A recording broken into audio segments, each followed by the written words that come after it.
Hey now, it's a feel-good Friday on 580 Sports Talk. Welcome to the Kansas Drive to Zero studio. I'm Brendan Dworzinski, alongside, as always, Dan Lucero, Spencer Dupuis. Trenton Craxner, our summer intern, is on the other side of the glass today. Thank you so much for hanging out with us on this Friday afternoon. We've got a fun show coming up for you over the next 4 hours, leading you into Royals baseball tonight. The Royals, yesterday, the small ball bullpen-led Kansas City Royals got a win over the division-leading Cleveland Guardians yesterday. We'll break down a game that the bullpen needed, and specific guys in that bullpen really needed, and they came out guns blazing. Fun win last night, low-scoring game. We'll get to that, plus a breakdown from Jalen Thompson over at the KC Star about what actual pieces do the Royals have they can move at the deadline. We'll get to all that here in this first hour of the show, along with Pro Football Network. They have their list of the top bounce-back player candidates for each team. We saw this name once before. Spencer, I think it was you and I who broke this down. We saw this chief named on a similar list earlier this offseason. I think the explanation for this one, though, really not very well thought out. We'll tell you who they picked for the Chiefs. That's coming up later this hour, along with a round of Change My Mind. We'll talk to Matt Derrick in the 3 o'clock hour for our Chiefs Insider. Get the latest scoop on all things Super Bowl champs. College Football 25, the final day of their pre-game release rankings came out, and we have their top 25 teams in the game for this year. Dan, you were correct with a prediction yesterday about which KU, between KU or K-State, which one would be ranked, if not both of them, and if it was going to make a certain fan base mad. At least a little of that. Yeah. At least dabbling in that so far today. So that's coming up in the 3 o'clock hour as well. We've got some more NFL to get to 4 o'clock hour, predicting the top 10 offenses in the league this year. Our 580 Sports Talk headlines, a preview of the Royals weekend. 3 more games against the Guardians. It's all coming up right here today on 580 Sports Talk. We want you to be a part of the show. Find us on YouTube. 580 Sports Talk is the name of the channel. Easy to find it. If you haven't subscribed already, I'll walk you through it. It's so simple. Go to youtube.com, search 580 Sports Talk, click on it. Boom, you're there. You'll be able to click on the stream right there. You will also see a link to our channel. We'd love for you to go over there and subscribe to the channel. Check out all the cool stuff we are doing with our video content over on YouTube. You can also find a link to the show, the stream of the show, on 580WIBW.com and on the WIBW News Facebook page. Top City Metal Supply text line is also open if you want to drop us a line. 785-272-9429 is that Top City Metal Supply text line number. Good win for the Royals last night. For those of you without Bally, as long as you have basic cable, you got to watch the game. It was on FS1. And it was a good game. It was a good game. That was a good ball game. It was well pitched. It was competitive. It was competitive all the way through. It was tense. 1-run ball game. Good offensive execution by the Royals. What do we talk about? Have to get to the starter. Have to beat the Guardians starter so that you do not turn it into a bullpen game. Mm-hmm. And if you do turn it into a bullpen game, it better be one where you're on the plus side.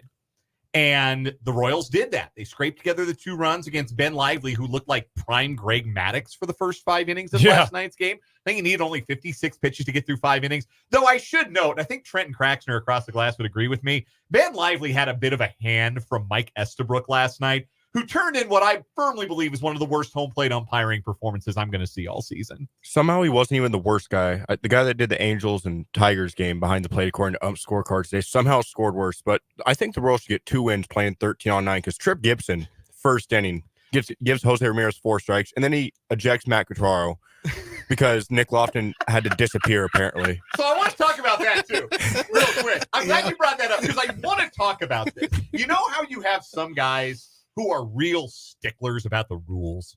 And look, yes, umpires, officials in all sports should know the rule book inside and out, should be sticklers, should know the letter of the law.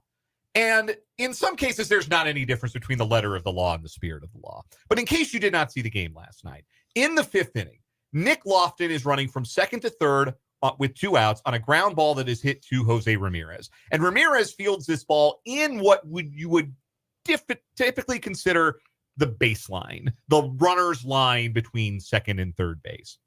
Lofton dodges Ramirez, goes to the outside of the bag, out towards right field, and then slips around Ramirez, who instead of making the throw across to end the inning, tries to tag Lofton, which weird move. Mhm. Yeah. But tries to tag Lofton. Lofton goes around him, dives in around the tag, and is called out by third base umpire Tripp Gibson because he went outside the baseline. Now, the rule is, and I don't know how it was explained. I wasn't watching the FS1. I was watching Eisenberg and Hudler on Bally KC. I'm one of like the 17 people it gets to. Yeah. So I was watching the hometown broadcast. And the way it's explained is if you go further than 3 feet either way outside of the baseline when you are avoiding a tag, then you are called out. You have 3 feet of leeway one way or another.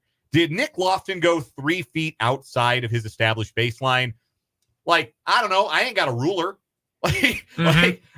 Tripp Gibson's just eyeballing it, right? Did he have more leeway, or should he have had more leeway because he was trying to avoid running into Jose Ramirez and not necessarily avoiding the tag? That was Matt Quatrero's argument, an argument which got him thrown out of the game. I wasn't surprised it happened because Quatrero's parting shot, or at least what he intended to be his parting shot, I'm not a great lip reader, but I could tell that his parting shot contained a certain 4-letter profanity that starts with F that I can't say on the radio. He's getting a little feisty. Yeah, He is. He's standing up for his guys. I like to see that kind of fire from Q. Anyhow, he gets run. In the course of trying to figure out if that rule was properly applied, because I'm a bit of a rule nerd and baseball nerd, I'm sitting on the couch and I Google the rule. Like, I'm trying to figure out, okay, what is the rule here? What was it applied correctly in this instance? And there's a video on YouTube that is an example of the call. It happened in a game in 2022 between Houston and Seattle. And it's a lot more clear cut in this particular instance that a runner going from first to second is obviously running around a tag and not running to avoid the defensive player. Mhm. But again, did he go a full 3 feet? I don't know. Like, maybe. Might have been 2 feet 6 inches. Might have been 3 feet 1 inch. It was awful tight. Some umpires might have let that slide. But you know which umpire was umpiring second base that night in Seattle and applied that rule? Tripp Gibson. Same guy. So Tripp Gibson is the I know this rule. And I'm so excited when I get to call this. You know, if you've seen certain officials, you see it like high school, college, pro, there are some officials who know this one rule, and I'm like, I'm going to apply this rule by the letter. I am not going to let this slide, not on my watch. You're not going 3 feet around a tag on my watch. So Tripp Gibson apparently is that guy when it comes to the 3 feet outside the baseline rule. So there's a tweet from @CloseCallSports, and it looks like they just analyzed close calls in baseball. At least right now it's in baseball. And it shows that he is, according to their graphic, that he is more than 3 feet by their graphic. And he So, probably was, but the question is, does he get more leeway because he's not just avoiding a tag? He is initially avoiding a collision with Ramirez. yeah, that's what I Not was. to get too granular about the rules. This is real, no pun intended, inside baseball here, but I guess pun is absolutely intended. We are indeed talking about baseball. But I just found that to be fascinating. And then very, very funny that Tripp Gibson was so offended that anyone would question his knowledge of this particular rule. And as it turns out, he loves applying this rule. It's his favorite rule. The Royals are 2-0 now when Q gets ejected. But if I told you guys yesterday, Once is an accident, twice is a trend. Yeah, That's Trent. true. the one game they won against the Yankees when Bobby Witt Jr. Tried to steal second, and Volpe put his foot in front, and they thought it Yes. was obstruction. Yes, dangerous play by Volpe, by Yeah, the way. but, I didn't get to opine about that. I was on leave. If I told you guys yesterday that Laz Diaz would be a top 2 good official for the Royals game last night, you wouldn't believe me, would you? No, I would not have. That's a fact. But yeah, the Royals had to overcome Quatrero getting tossed, and they had to overcome a really slow offensive start. They executed really well in that 6th inning to take the lead, and then they did. They handed it off to the bullpen for the final, I guess it would have been 11 outs because Sam Long came in with 1 out in the 6th. A really sticky spot. Cleveland could have broken it open. And then Sam Long did like his Billy Wagner impersonation, just blew away Cleveland with 4 strikeouts in an inning and 2/3. He struck out Stephen Kwan. You know how hard that is? Striking out Stephen Kwan is like eating coffee with a fork. And he managed to do it with the bases loaded. What a phrase. I haven't heard that one before. To be honest with Huge you. moment for Sam Long and the Royals bullpen. And he was excellent. John Schreiber, crisp and clean eighth. James MacArthur's not missing bats anymore, but he didn't give up any hard contact, a crisp and clean ninth inning, and the Royals snagged game one of a series that they have to win. Yeah, and you said it about the bullpen. Michael Wacha didn't have his best outing. He had too many pitches. Yeah, not super efficient. Yeah, wasn't efficient, and the bullpen had to work. And Sam Long's effort got them to where they needed to go, but then the fact that it was Schreiber, then MacArthur, two of the guys you've had question marks about this year, came in and did what they needed to do and show that they're not completely dead. They're not completely down. Sorry about that, Spencer. I was going to say that looked like April and May John Schreiber. Yes. As opposed to June John Schreiber, which has been pretty bleak. And MacArthur, we've heard the complaints. We've heard you guys talking about your complaints about MacArthur throughout the year. I understand that. So to see, those are the guys specifically that stood out to me. To have those two step up in a big moment, that was really impressive. This felt more like a game that we saw in May, where you didn't have to get a great outing from a starter. Good, yes, but didn't have to be great because your bullpen was able to pick them up. April, bad bullpen month. June, bad bullpen month. May, not bad, not terrible. And we saw more games like this. That is promising. That makes you feel good going into the rest of this series. And especially for me, after I talked up yesterday, Michael Wacha in a big game. Only goes 5 1/3 and throws 99 pitches.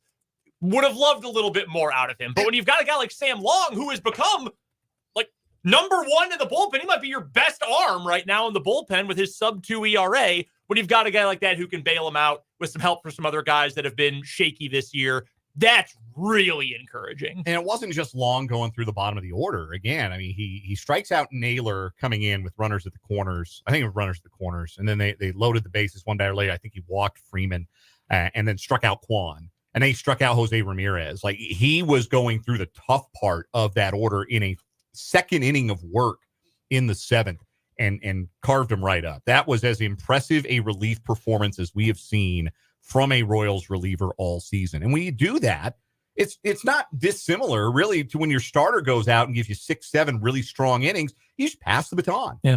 Pass the baton to the next guy and keep that momentum going. And that's what the Royals were able to do last night. And bail out another kind of crummy offensive performance that really only had one highlight, and that was the back-to-back triples by Isbell and Garcia in the seventh. Kwan's numbers, by the way, I mean, we know he's been great this year for Cleveland. I'm looking at the advanced metrics right now. He's got the best strikeout percentage for any batter in baseball this year. Only strikes out 7% of the times. He also has the fewest swings and misses in baseball this year, the whiff percentage. To strike out that guy is, you're trying to build brick without straw, if I can use another parable there. Like that's impressive. That is really encouraging. And I don't know if it's just this team is jacked up because they know how important this series is, if it's positive momentum from that Marlins series, getting a win there, but obviously really important going forward. A couple quick notes here. Royals are back in action tonight. Obviously, it's a 4-game set. It'll be Alec Marsh and Tristan McKenzie tonight. This is yesterday, by the way. I saw this from our guy Max Reaper over at Royals Review. Last night was the first Royals night game on a Thursday since May 9th. Huh. Yeah, very, very odd. Was that May 9th game against the Angels? Yes. So that... Yeah, typically Thursdays are getaway day games, unless you're playing a 4-game series. Yeah. That last game was also on FS1. It was. That's true. Thursday night Royals. If it's going to make it more easy for folks to watch, I think that would be a positive, certainly. Yeah. Additionally here, this is from Jalen Thompson, beat writer for the Royals over at the Kansas City Star. Put together a group of assets the Royals have that they could move at the trade deadline this year. We've talked about this before. Who are the guys that the Royals would actually be willing to move? Not a huge section on the top prospects in the farm system. Says the Royals are unlikely to trade top prospects, including Blake Mitchell, the catcher, their number 1 prospect, Caden Wallace, who's number 2, or Ben Kundra, their number 3 prospect, a local kid out of Overland Park. Each player is under 21, and they've all shown signs of improvement in the minors. Teams place a high value on their farm system. The Royals are in contention, but not likely enough to consider a franchise-altering move. Other names that are not likely to be traded include 4th-ranked prospect Frank Mazzucato, 6th-ranked prospect Blake Wolters, and 8th-ranked prospect Yandel Ricardo. Those are long-term Royals prospects not expected to be moved. So if you're telling me that 6 of your 8 top prospects are untouchable at the trade deadline, that tells me you're not getting Vlad Guerrero Jr. Yeah. Or Pete Alonso. Like you're not fishing with dynamite. And as much as I was talking about this, I don't know if it was this week or last. This is not a good farm system overall, as Jalen Thompson writes here, but you're grading on a curve. You're trading on a curve, really. And if you're not willing to part with your best players, this is the case if you're talking to Baltimore and they've got all these elite guys, or if you're talking to the Royals and they do not, and they've got one top 100 prospect in Blake Mitchell. If you're not willing to part with the best you've got, then the best you can get is obviously going to be of some level of lower quality. Yeah, the guys they talk about maybe being willing to get rid of are more of your post-hype prospects, the guys who were big prospects at one point, and we've seen them in the major leagues, and it doesn't look like they're going to get to their ceilings. Guys like Daniel Lynch, Nick Pratto, Drew Waters. Like you could see those players maybe being enticing along with a lesser prospect for a team who might think, you know, for a 3-month reliever rental, let's see if we can't fix this guy. Kind of like the Royals were for a lot of years. Like Drew Waters was kind of a fix-it acquisition by the Royals. Yeah. And it hasn't quite come all the way around. But like Brett Phillips and Jorge Lopez and gosh, there were some others too that over time. Taylor Hearn. Remember the Taylor Hearn era? I do remember year? Taylor Hearn. Trenton's head jerked up when I said Taylor Hearn's name. He's shaking his head across the glass. But like, you know, you look at a player like that, like Nick Pratto, and think, well, we can cut down on his whiffs and we can get him closer to his big league ceiling. We've got a spot at first base potentially in the high minors. We'll take him as part of a package. But again, like you said, that's not going to go get you Lewis Robert. You know, you're not going to be getting one of the best players on the market. But is that good enough to go get like a reliever who can help you, a right-hander who can get a lefty out and you don't have to necessarily mix and match with, and who can miss some bats? Yeah, probably would be. The other prospects that are mentioned here by Jalen Thompson in his section of prospects with intriguing futures, these are guys who are just starting to figure it out, like Gavin Cross, who we know was not good to start his minor league career. He had the Lyme disease. Yeah, which Rocky Mountain tick syndrome or whatever it was. Crazy. But OPS in the 800s this year at AA, which for AA, that might still be below league average OPS. It's unbelievable, the offense in AA this season. But he's starting to figure it out a little bit offensively. Right-handed pitchers Steven Zobak and Eric Sarantola. If you haven't heard of those guys, you are not alone. They are low-level righties, but again, high upside, not sure exactly what their future looks like, but maybe you can intrigue someone. John Schreiber, he was acquired in exchange for, do you remember? David Sandlin. David Sandlin, correct, who right now is the 14th ranked prospect in the Red Sox system. It was a high ceiling, low floor kind of acquisition for Boston, and the Royals ended up getting a key guy in their bullpen out of it. So, again, similar kind of thing. You've got your top guys who we think they're going to be a piece of this team as a contender, and then these other guys, well, it'd be nice if they worked out, but maybe not. The other thing here that Thompson puts, and again, you can find this over at kansascity.com. It's in the Kansas City Star. Players with MLB experience. I will just tell you before I get to the names he lists here, I don't know what kind of major league players you can get in exchange for these guys. So the Royals place a high value on young veterans. Bubic is currently on a rehab assignment. He's not likely to be moved. You can expect him to go to the bullpen. Yeah, I can't imagine they move Bubic. Yeah. Drew Waters and Nick Pratto have several tools. Both were recalled earlier this season amid injuries on the roster.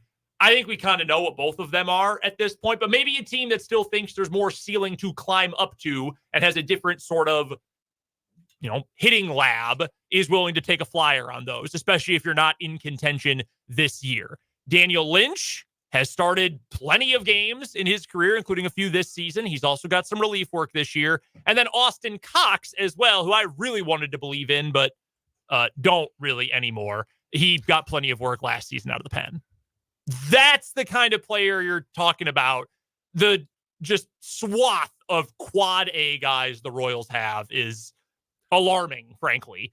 What They're the kind of guys the Dayton Moore Royals would have happily traded for. Right, exactly. Drew Waters. There you go. So the question here is, for me, I think we probably know what Daniel Lynch's future is with the Royals, and that's quad A guy, that starter depth, bullpen depth.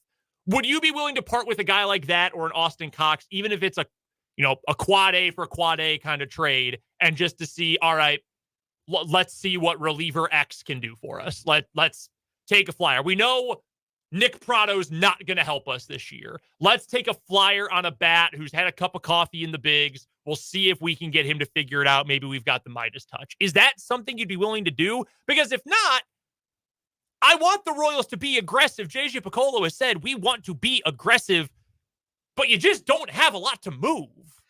I guess it depends on like how aggressive do you think they need to be, and what is the cost for like a rental closer? Like you go get a guy like Kyle Finnegan from Washington, who's got no team control, maybe 1 year of team control, but like Carlos Estevez is a guy we talked about earlier this week, who hits free agency after this year, but he's proven closer, right? Capital P, capital C, proven closer. How much is that really going to cost you? And typically those don't cost you your top 10 prospects. Like you're not going to have to move a top 10 prospect for that guy.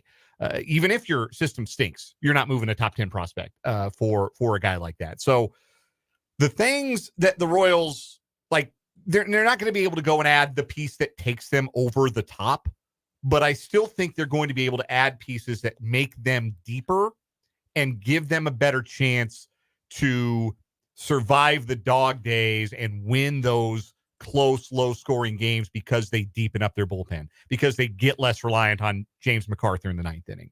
The more I think about it, and the more that, like, McArthur's had a couple of good outings in a row now, but they've also not come with, like, any strikeouts. His strikeout rate was sitting above 9 for most of the years, down to 7.5 per 9 now, which that's not, like, this isn't 2003. He's not Danny Kolb. Like, that's not good enough for a closer anymore.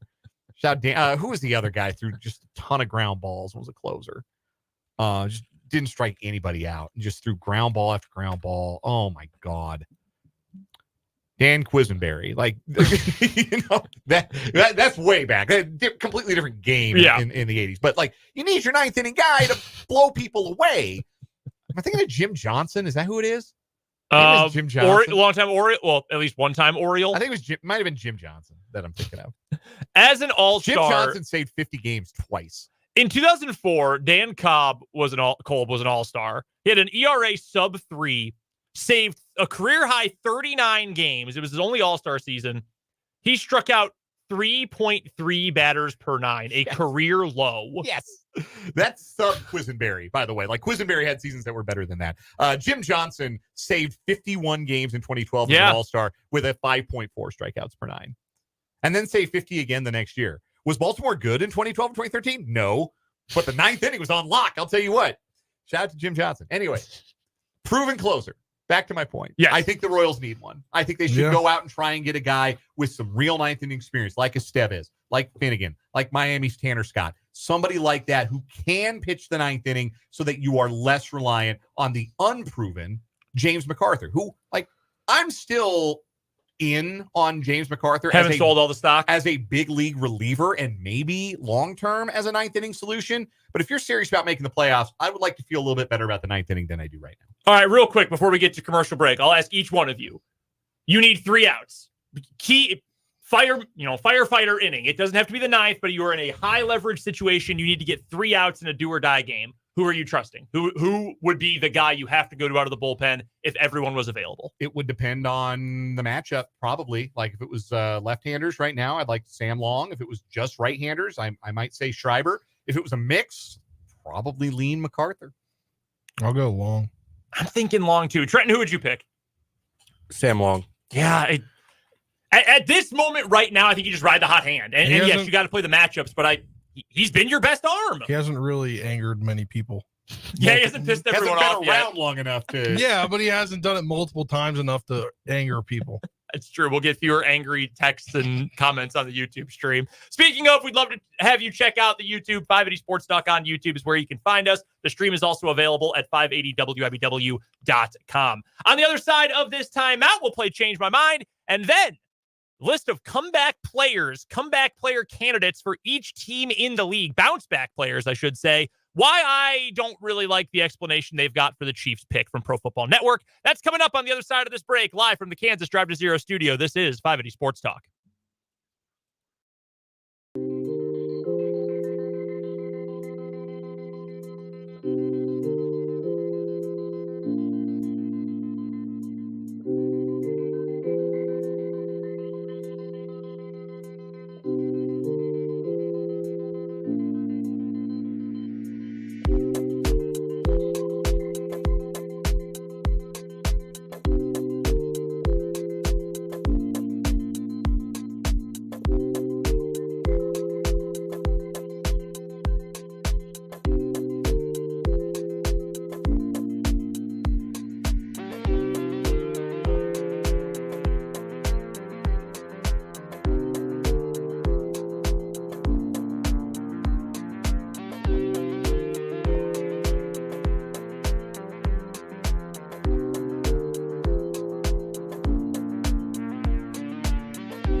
I think I say this every time we play it as bump music.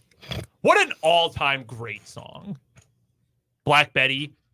Can you name another Ram Jam song? Nope. I think that might be their only song. Genuinely. Maybe it is. Ram Jam was a short-lived American rock band formed in New York City and active in 1977 and 1988. The literal definition of one-hit wonder. Yeah, no kidding. They allegedly had several other singles, one of which was just a remix of Black Betty. The Black Betty remix. There's also a cover of Black Betty by a band called Spiderbait. Yeah, I'm familiar. Yeah. Ugh. Yeah, it's very early 2000s. Yes. Very hit or miss. Sometimes you get Smooth Criminal by Alien Ant Farm. Sometimes you get Ram Jam's Black Betty by Spiderbait. Really quickly, wanted to address this as we come to you live with 580 Sports Talk from the Kansas Drive to Zero studio here in the capital city of Kansas. Dan, you saw a texter on the Top City Metal Supply text line you wanted to address. Yeah, a couple of things from this texter from the 785. Good text on the Top City Metal Supply text line. First one was, I'm aware you guys discussed this yesterday, but I don't think a split in this series is good enough for the boys in blue, at least mathematically, since it would take 4 more games off the books with no change in relative standings. Maybe a show that they can compete. I agree that a split is not good for your American League Central hopes. A split is just fine for your wild card hopes. And so I think you kind of have to sort of balance the fact that you're already 7-8 games out of first place, 8 now after last night's win. And if you do draw closer, you can start to feel like the Central's a little bit more realistic. But if all you do is split, treading water is still fine relative to the rest of the wild card competition. So it all depends. Like, do you want to make the playoffs? A split's fine. Do you want to win the Central? A split is probably not fine. So I agree generally with the texter's point. Same texter also asked regarding the Royals farm system. Granted that it's not wonderful, why are the Omaha Storm Chasers the first half champions of the Pacific Coast League? Which they are. They're 50-25. They're always good. Yes. Number one, Mike Jerschley is like the best AAA manager there is. Yes. Like, he's genuinely an excellent manager down at the AAA level. But the other thing, it's important to remember this about AAA, particularly now, is that's not really where prospects go. That's where you're close to the majors guys go. And you're close to the majors guys can be prospects, but they are more commonly your post-type prospects like Nick Prado and Nate Eaton and John Rave. And, Nate Eaton. Yeah, Logan Porter, like those guys who are all in their late 20s and don't have a lot of like ceiling. That's not typically, those guys don't rank very highly on your prospect rankings. The guys who rank well in those tend to be your younger prospects with more upside, and that's where the Royals are kind of lacking. The Royals have a fairly decent collection of guys who've proven things at AAA. The guys who've proven that they're good enough for AAA, and they're all on the Storm Chasers, and they're 50-25 because that team rakes. So that would be why you would have a successful AAA team in a farm system that's not considered to be or ranked very highly among the peer group. When you've got a bunch of dudes who are fringe major leaguers playing against minor leaguers, you're probably going to do pretty well. Yeah, you want to have more like fringe big leaguers at AAA to have a winning team. And like that is what Drew Waters is at this point. That is what Nick Prado is. That's what Nate Eaton is. That's what John Rave probably is. Logan Porter certainly is. Even if you look at their pitching staff, like Daniel Lynch, Luis Sessa, some of the relievers that they've had. Yeah, you're fringe guys, and they've got a lot of really good fringe guys, which is not terrible to have in your organization, but they're also not the kind of guys that are going to show up on top prospect lists. That's just not how that works. Yeah, I kind of made the comparison off the air to like the AHL. The Capitals farm team, the Hershey Bears, just won, I believe, their 12th or 13th Calder Cup title. The Nationals have one Stanley Cup champion. What? Capitals. You said Nationals. Oh, sorry. The Capitals have won they all Stanley Cup, and the AHL just went back to back. Yeah. Right. So there a lot of those guys are just minor league hockey players. And there is such a massive gap. Yeah. Like you cannot, and people in the know, people who cover, professional baseball have said there's never been a bigger gulf right now between the level of play in the minor leagues, particularly at AAA, and the level of play in the majors. We have a comment on the YouTube stream as well from Christopher, who says, after winning the first game with our number 4 starter on the mound, a split would be a bit disappointing for me. And I get that. I think that's correct. I think you can reframe your expectations for this series now and feel like, okay, now it's a 3-game series. You want to win those at home. Like, it's hard to win a 4-game series. It's hard to beat a good team 3 out of 4. Typically, you get away with a split, you live with it. But yeah, now you feel like you can be a little bit greedy. All right, change my mind time. A Friday staple here on 580 Sports Talk. I asked Spencer and Trenton this question last week? Is this your first week back? Yes. 2 weeks ago? Dude, I don't even. My whole brain has just leaked out of my ears over the last 72 hours. You don't. Yeah. Yeah, fair enough. All right, so I asked them already. I'm just going to ask you the same one or pose the same point to you. Change my mind. If you listen to a podcast at a sped up speed, more than just normal talking speed, you're insane. Send me the loony bin then, man. I listen to all my podcasts at 1.5 speed. You're that guy. But like the point to me, maybe I'm wrong. The point to me is you're listening to a conversation. You're listening to like people go into in depth about things. I mostly listen to football podcasts, but you're trying to listen to the conversation and get those points. If you're listening to it at 150, 1.5 speed, how do you pick up on all that? It would sound like static to me. Some people talk slow. Like there's one podcaster in particular that like I don't notice a difference.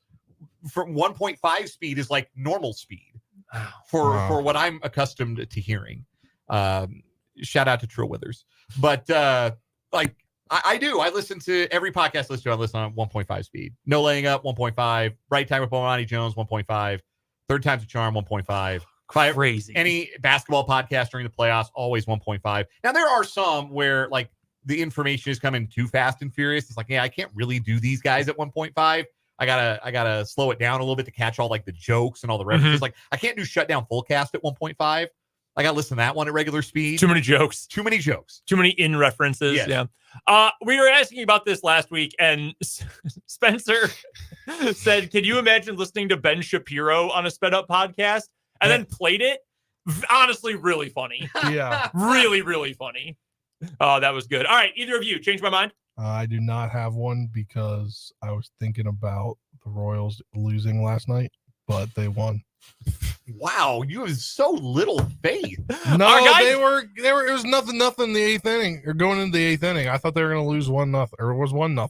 I thought they were going to lose 1-0. Our guy Joe on the YouTube stream is going to be coming after you. All Not right. going to be fired up. We're going to talk about this in greater.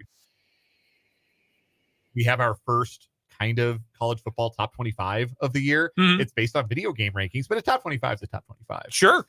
We're going to talk about Colorado in more detail then, but change my mind. Colorado's not winning more than 3 games this year. Okay, so we've gone through this schedule. I need to double the check. non-conference games: North Dakota State, at Nebraska, at Colorado State. I think so. When we went through this before, I generously gave them 2-1 in the non-con. That is generous. I think they beat North Dakota State. In fact, this to me is the ultimate sharps versus squares bet here. Everyone is on North Dakota State. Everyone is betting on North Dakota State. And the line has not moved at all. Vegas does not want this line to move one bit. I have already put a wager down on Colorado to win that game. So you've got a win there. I think they lose to Nebraska somewhere between 90 and 190 points. I think Memorial Stadium is going to be insane that day. And I will generously give them Colorado State in Fort Collins. At home, they could beat Baylor. That'd be 3-1. Mm-hmm. Loss at UCF. Loss at K-State. Loss at Arizona. Home for Cincinnati. That's winnable. Winnable. That will be nice. That's 4. At Texas Tech, loss. Utah, loss. Kansas, loss. Oklahoma State, loss. I think they could get as many as 4. I think they're going 1-2 in the non-con. Which do they lose to, NDSU or Colorado State? God, they could really go 0-3, but I'll say North Dakota State for the lulz.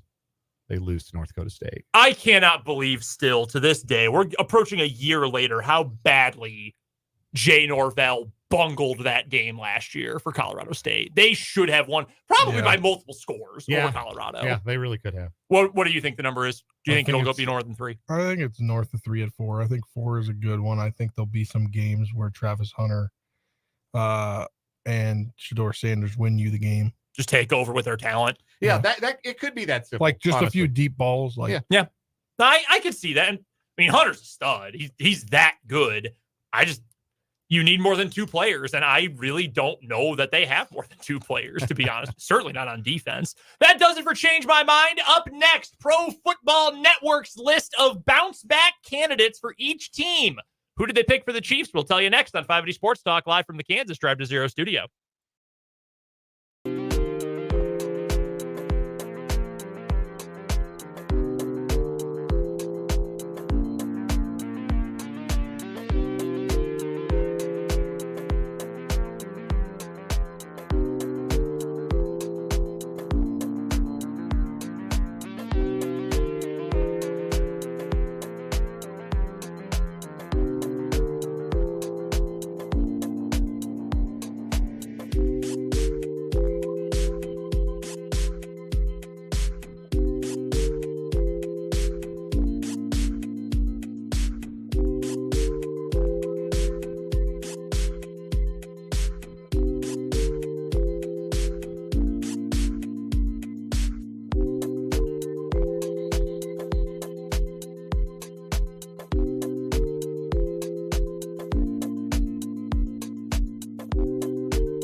Live from the Kansas Drive to Zero studio, this is 580 Sports Talk. Brendan, Dan, Spencer, and Trenton here with you on this Friday, June 28th. Final June show, which I wish I had planned for, because you know what we didn't do today in our show prep? What did we not do today?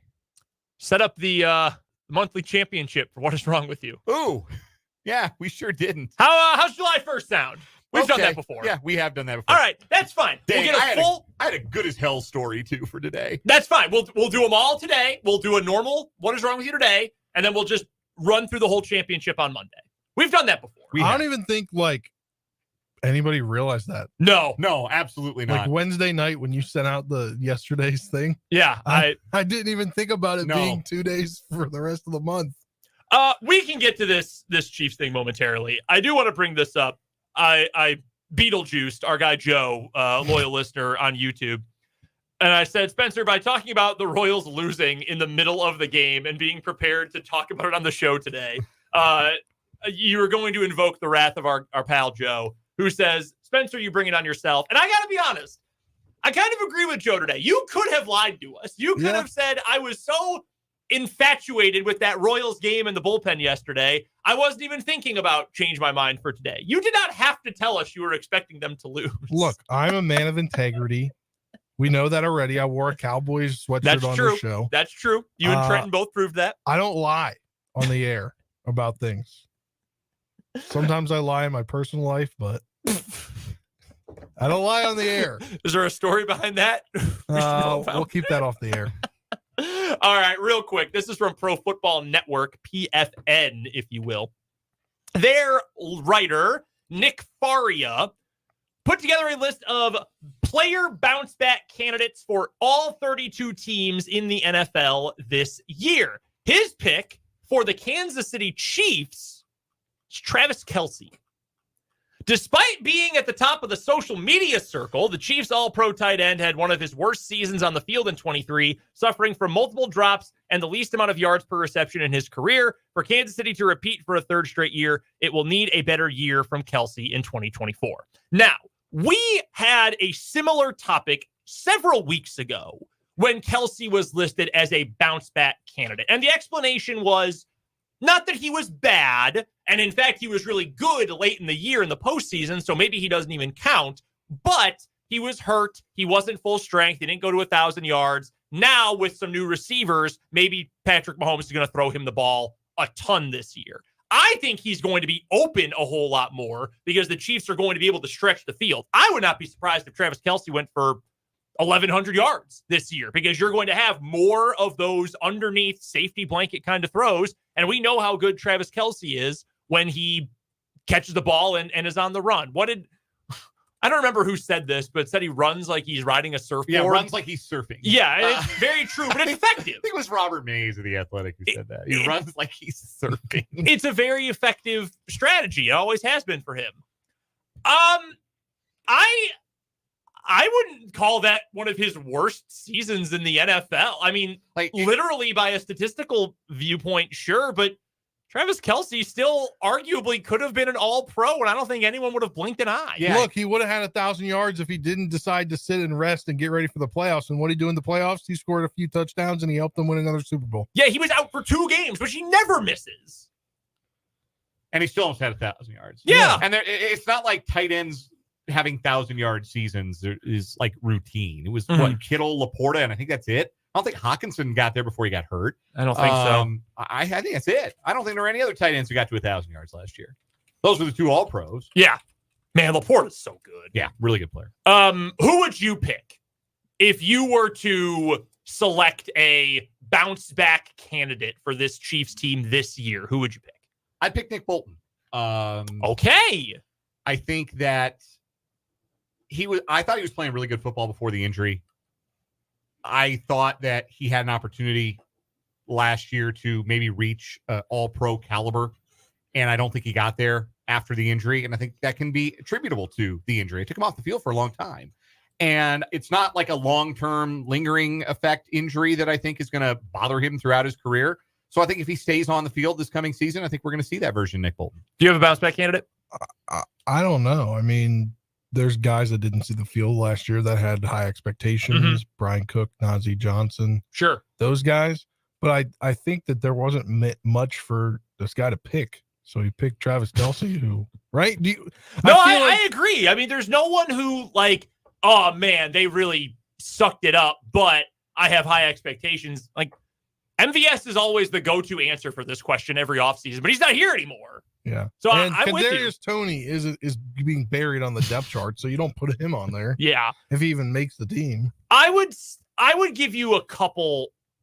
I don't think Felix counts because I think he's more of your, if we're using offseason terminology, your breakout candidate. I mean, just didn't use him very much last year, and he didn't produce a whole lot when he was on the field, but he's entering his second year. I think that's fine.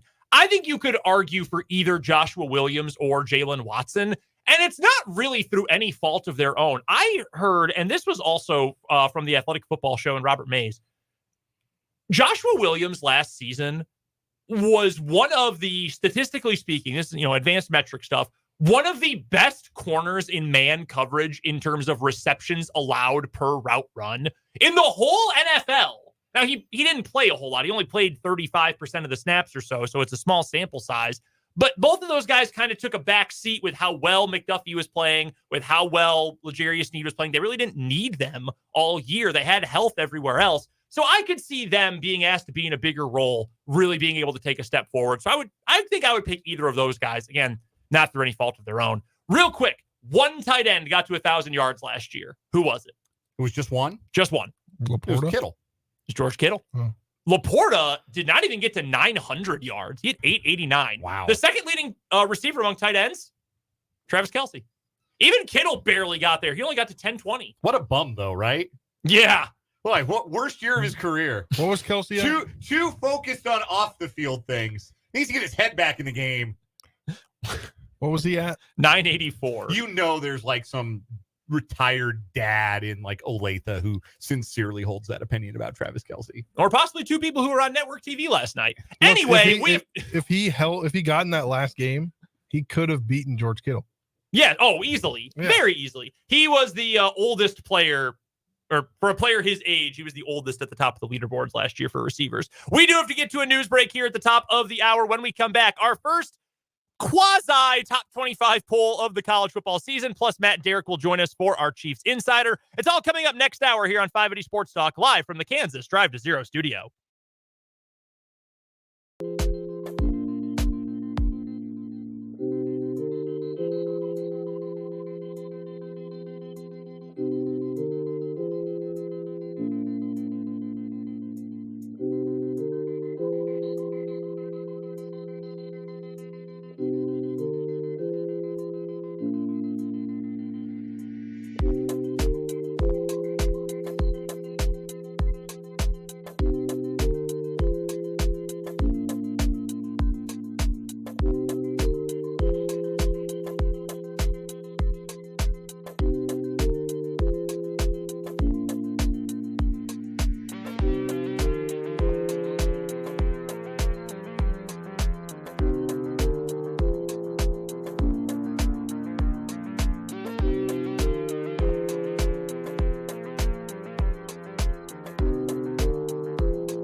o'clock hour of 580 Sports Talk here on 580 WIBW and FM 104.9. I'm Brendan Dworzinski. That's Dan Lucero. That's Spencer Dupuis. And that is Trenton Kraxner on the other side of the glass, our summer intern.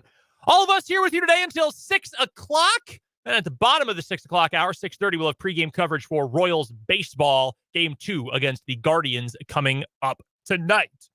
We'll preview tonight's game and the rest of the series coming up a little bit later on in the show today. Here in the 3 o'clock hour, we'll get to the top 25 rankings, at least for the College Football 25 video game. How do they project the preseason top 25?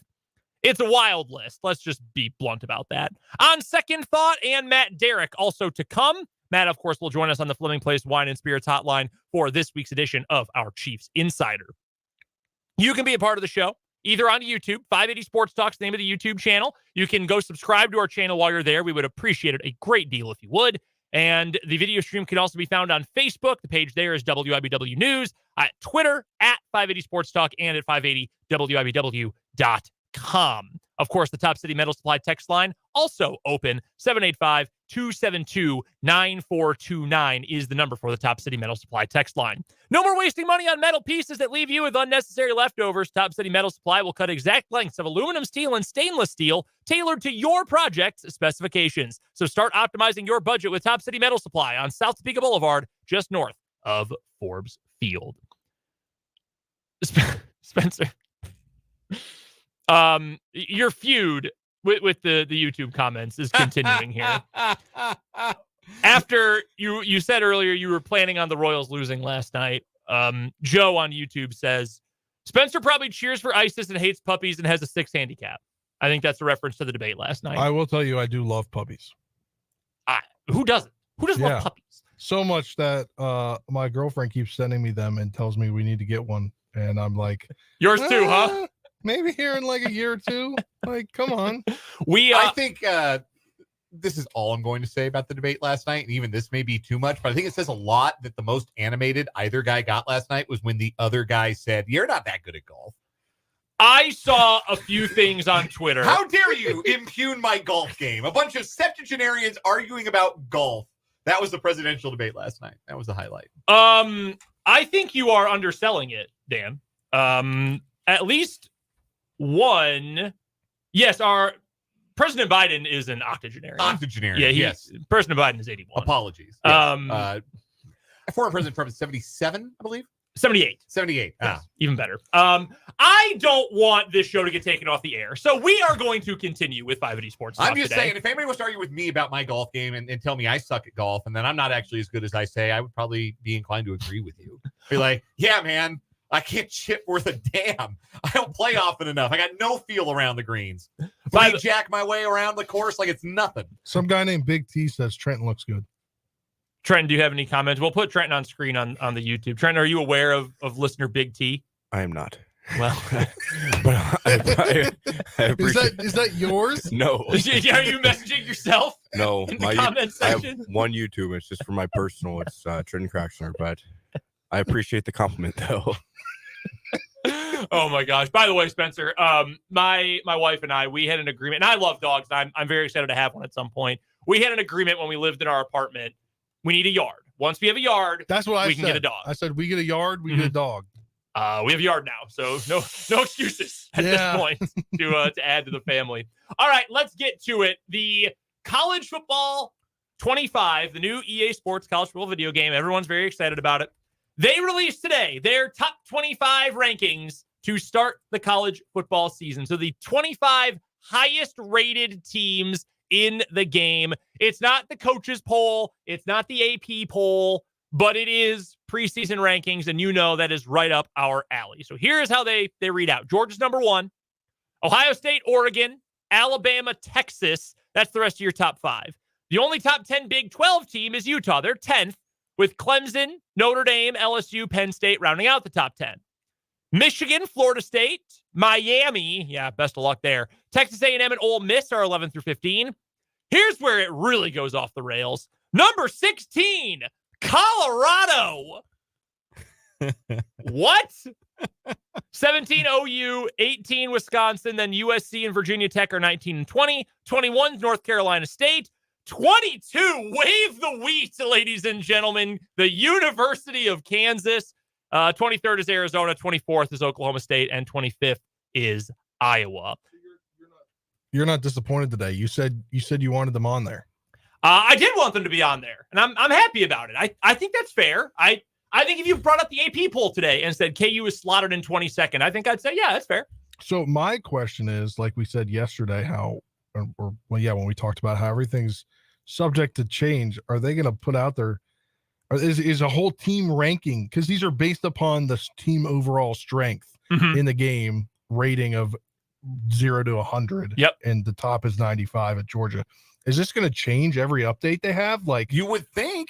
I would think so. Yeah, like player attributes change, so I would imagine team attributes would change accordingly. Like if Colorado goes and loses to North Dakota State, are they going to drop to like an 80 overall? They should. Yeah, they probably should be closer to that in the first place. All right, so let's view this as a top 25 poll. What stands out to you about this group? That Colorado's in it. There's a list of the 25 best teams in college football, and one of them went 4-8 last year. Like that, like I'm half joking, but like that is the real answer. I guess the other part of it is like I wouldn't be shocked if the AP 1 through 5 looked exactly the same. Georgia, Ohio State, Oregon, Alabama, Texas. I would not be surprised if that was the top 5 in that order. I really wouldn't. I think Texas will be rated ahead of Alabama in the first AP poll. Yeah, you might be right. We'll see how the polls treat Alabama in year 1 with Kalen DeBoer. Yeah. Mhm. Post Saban. Yeah, it's a great question. I have no idea how they are going to judge that. They're going to have dudes like Jalen Milroe might be my preseason Heisman pick. Oh, I've been saying that since like last December.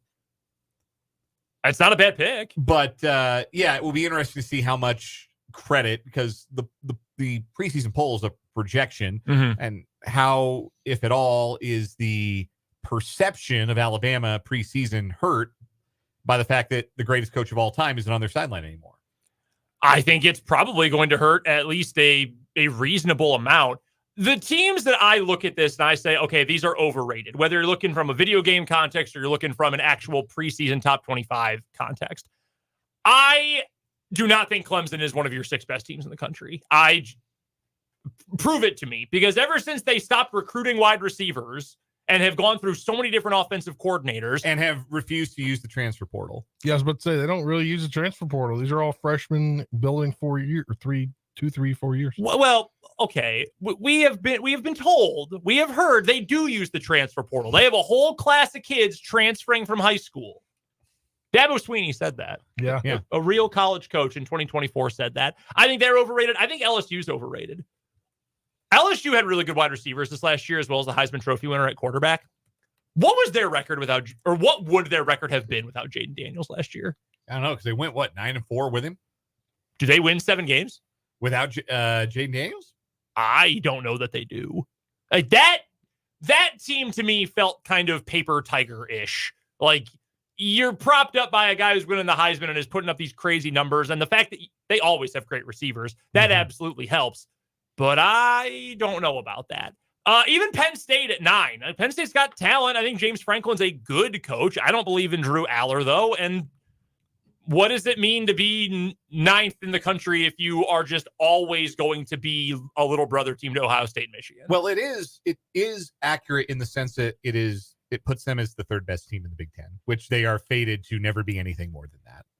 Oh God, yeah, because Oregon's in the Big Ten. Yeah, Oregon's in the Big Ten now. Holy smokes! It's going to be there are going to be a lot of jar moments for this radio program and others as we forget who's in what league as we go.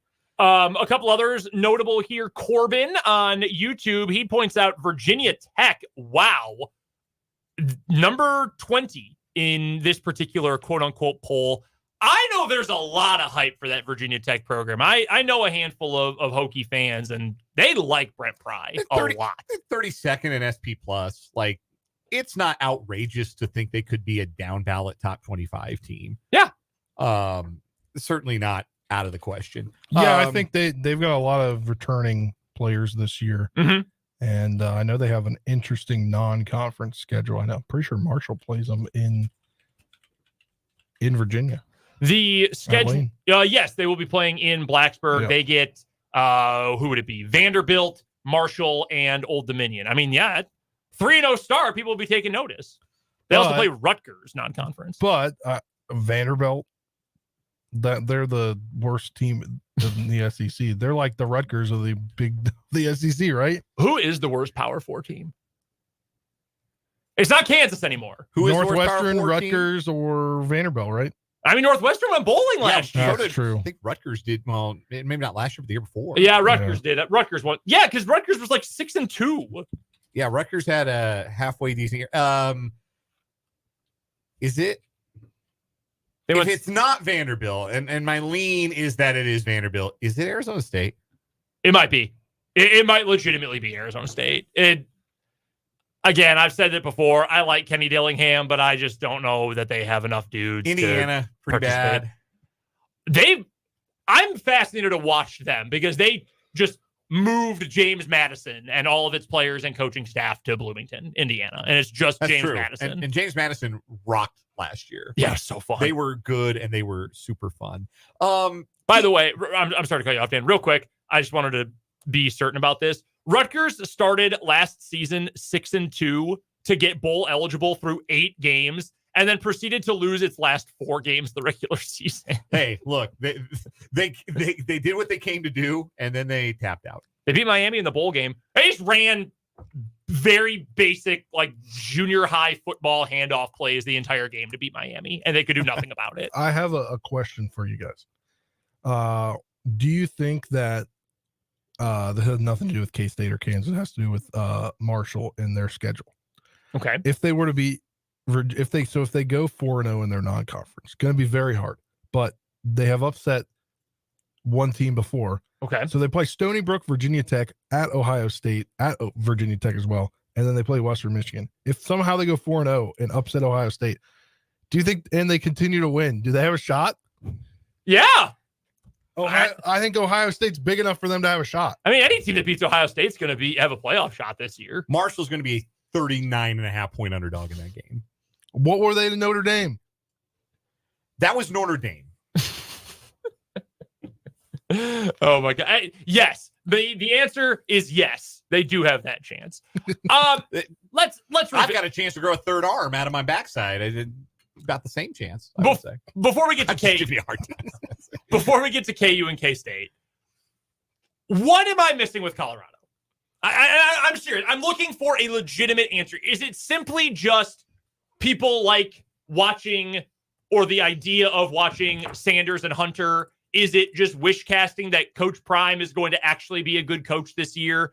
What am I missing? Because if you are looking at this from an objective standpoint, not I love Prime, not I want to see Colorado fail for whatever reason, objectively, what reasoning is there to say Colorado is going into the year the 16th best team out of 135 or whatever in the whole country?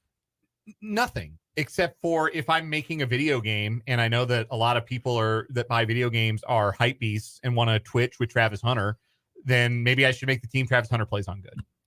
Like, so that people will enjoy playing the video game and will play it online and post. And yeah, and I think too that also has to do with it because they are like the in team, I guess you want to say, the most talked about team. You're going to get people that are going to buy the game just for Travis Hunter. Just to play as Travis Hunter. Yeah, like Travis just to play as a guy that's going to play both ways and that still plays both ways, and that is great at playing both ways. They have two of, and again, you can quibble with the genesis of their popularity, and they may not be entirely likable to you personally, but they have two of the most popular players in all of college football. Probably two of them, like 5 most popular, well-known players in college football. And one of the most well-known coaches. Yeah, maybe the most well-known coach. I would say certainly. Corbin on YouTube says, EA is making Colorado like the Cowboys in Madden, America's team with popular players. I like that. No, that's very true. I believe, if I'm not mistaken, the guy who does the ratings for Madden is also a known Cowboys fan. But they do I wonder if they have guys going to practices and going to games are they going to do that like they do in the NFL? The ratings adjusters? No idea. Yeah, I don't know. No idea. Like, first time they made a game in a decade. There's not really any precedent for what it is they're going to do. But no, like there's no credible argument. They're 69th in SP Plus. Bill Connolly's metric over at ESPN.com. And how many times this year is Shador going to get sacked?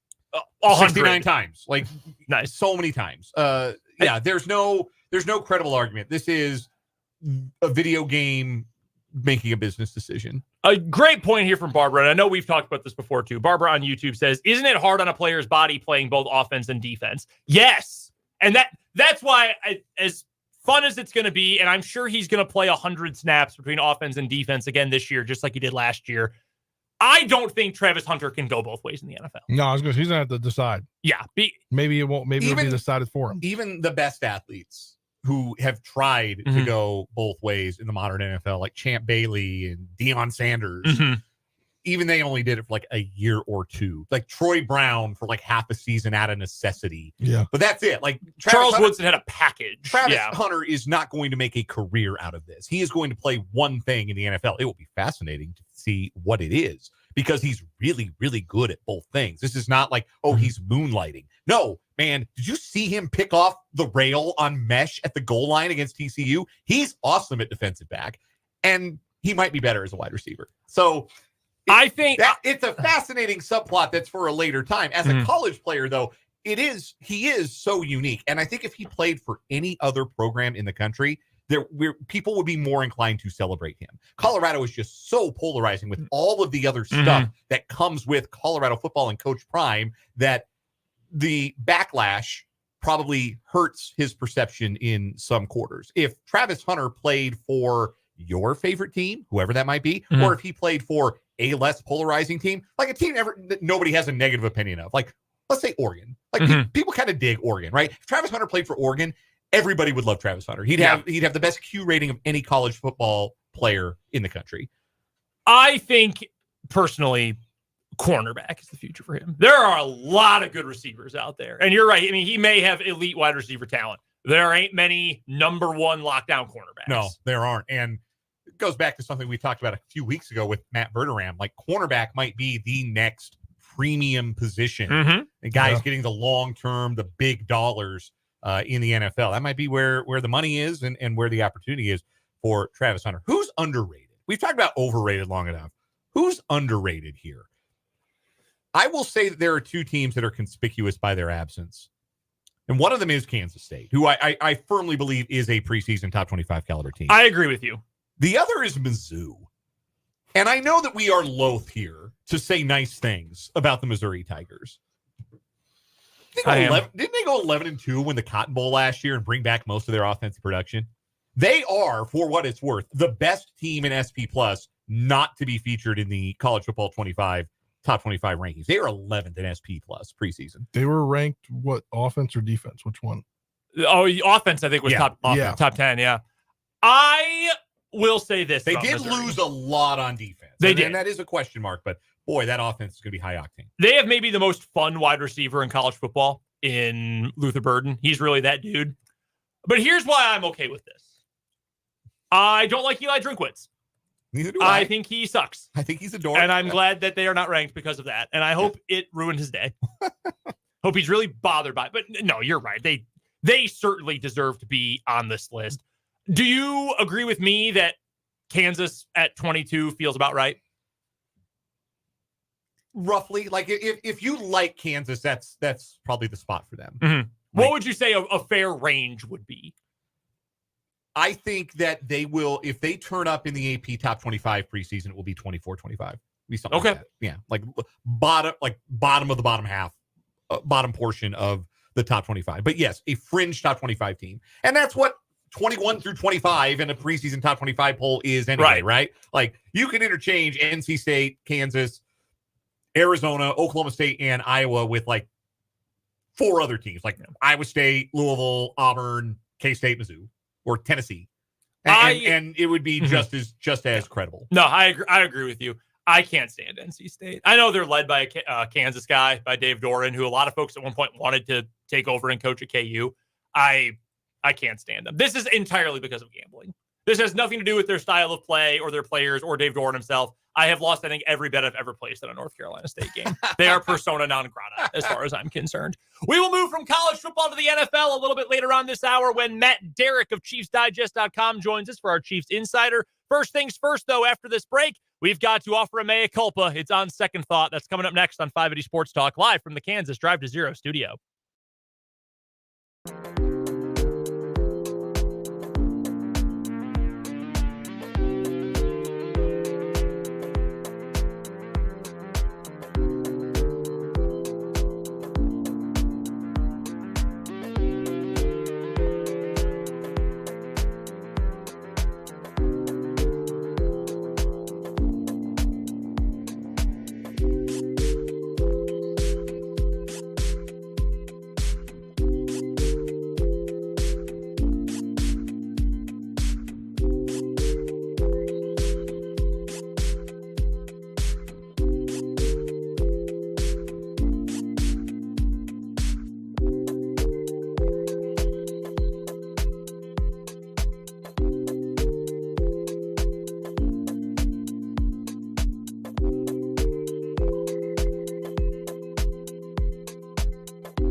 Some housekeeping here really quickly before on second thought here on 580 Sports Talk, live from the Kansas Drive to Zero studio.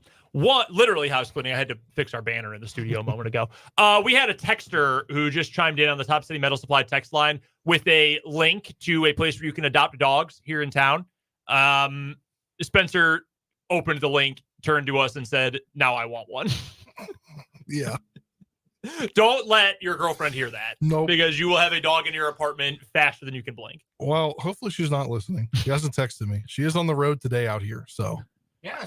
Big weekend Coming out, isn't she? yeah, that's part of my own second thought. Not her moving here. No, that sounded wrong. No, I really hope she's not listening. Oh, man. Oh, buddy. Oh. Holy smokes. All right, what? Go ahead. Proceed. You can go first. It has nothing to do with her. It has to do with the fact that for the next 6 months, we're going to be living in a 1-bedroom apartment. that is very small already. That I already have questions how the heck the kitchen is going to work. Do you have plans for a bigger place at some point? Yes, the Okay. plan was in January. I've already scouted out a place. All right. But it's either here now or try to get a 2-bedroom in my complex, but I'm thinking about moving out of my complex to a different place. Yeah. But it's the fact that there's a lot of stuff coming in, and like I don't drink coffee. She drinks coffee. I went 6 months. This is actually an achievement. I went 6+ months without a microwave. I'm impressed. Yeah. But she is bringing a microwave, and I just don't know how the kitchen is very small. I thought everything would be fine in a 1-bedroom, but now I'm starting to question it. That is what I'm starting to question, is the amount of stuff coming in now. Not having her move out here in the first place. No. Oh my gosh. Dan, what's yours? So I kind of mentioned it earlier, but previously I felt like the Royals could use James MacArthur as their closer moving forward. I felt like they were in good hands with him as the 9th inning guy. I liked some of the trends I was seeing. I don't like some of those trends now. He's gotten back into the strike zone, which is good. He's walking less than 2 guys per 9, which is excellent. But he's not missing enough bats for me to be the 9th inning guy you need if you're going to make a real playoff push. So on second thought, the Royals do, in fact, need to pursue somebody with some proven closer bona fides, be it Los Angeles' Carlos Estevez or Washington's Kyle Finnegan, somebody along those lines who has a little bit of experience in that 9th inning. That's who the Royals need to go add to their bullpen. They have to go. And if it means they got to pay a little bit more in terms of a prospect cost, bite the bullet, because I really think they do need a proven closer now.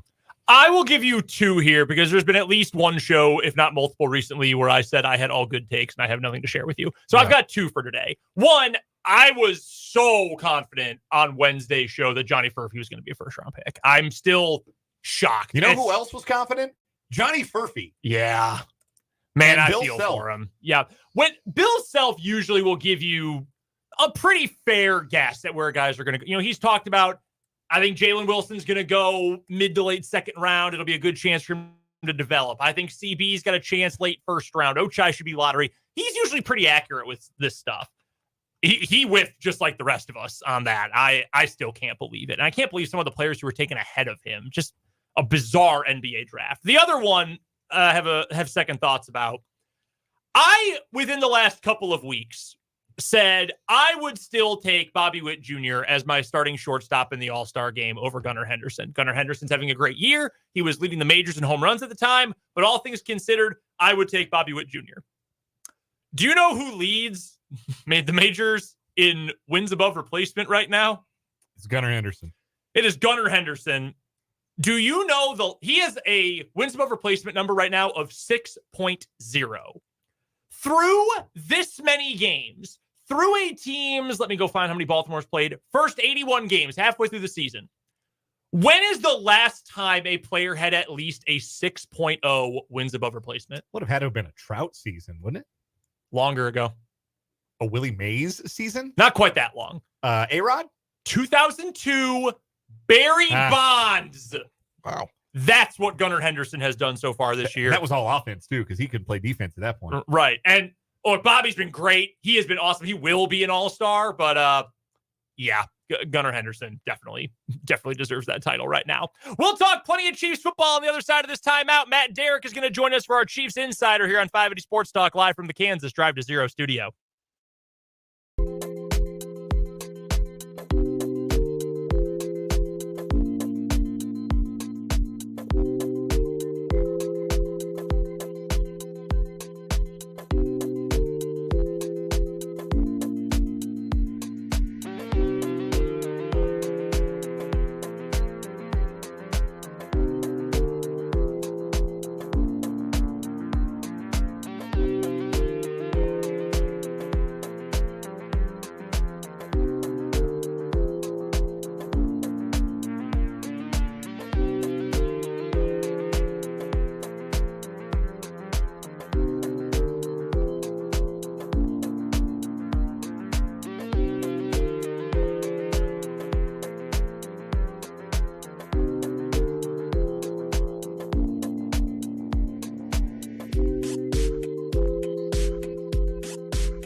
got Derrick, and he covers the Kansas City Chiefs better than absolutely anybody, and he does so for ChiefsDigest.com. He joins us every single Friday at this time for our Chiefs Insider here on 580 Sports Talk. What's going on, Matt?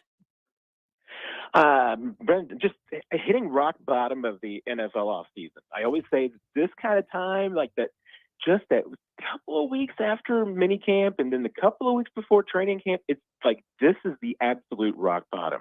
And it's how you end up with, bloggers talking about whether Patrick Mahomes is close to retirement. You know who hasn't hit rock bottom? Travis Kelce. He's all over the world. Oh, he's living his best life. There is absolutely no doubt about that. It's Travis Kelce's world, and we're just living in it. Matt, the fine folks, I would consider them friends at this point after this long, who listen to 580 Sports Talk, have heard me complain about Mike Florio before. Would you like to opine at all about Mr. Florio? There's probably nothing too much that I can add to the record. I mean, other than he just explained his journalistic approach, which is that he publishes things, and then if nobody tells him it's wrong, he just assumes it's true. I mean, he likes clicks. I get it. He gets paid by the click. Unfortunately, most of us do these days. He just really likes to get clicks no matter what. And if he can't figure out something to come up with clicks that day, he just kind of figures out something. And it's a talent, I guess. But talent, grift, something like that. Yeah, I mean, I'm probably fairly cynical in that there's worse people in the world of content creation, but I can't begrudge somebody who has found their niche, and I guess has managed to double down on it and make themselves a success, but just not my cup of tea. No, I agree with you, wholeheartedly agree with you on that. I wanted to ask too, because you mentioned that this is rock bottom of the offseason. I mean, there is nothing football-wise, on the field football-wise that is going on at the moment. We have talked to you about this before, Matt. We've talked to other guys who cover the whole league before about this. And I would imagine it's especially heightened for the Chiefs this year, given what this offseason has included. But I've always been told this is also the scariest time of the offseason because there's no camp. You're not necessarily checking in at the facilities. You don't have the watchful eye of the team on you all the time. And you've got to really trust that your guys are not going to get in trouble. Yeah, it is. I mean, unfortunately, this is the time of year that, yes, sometimes things will pop up.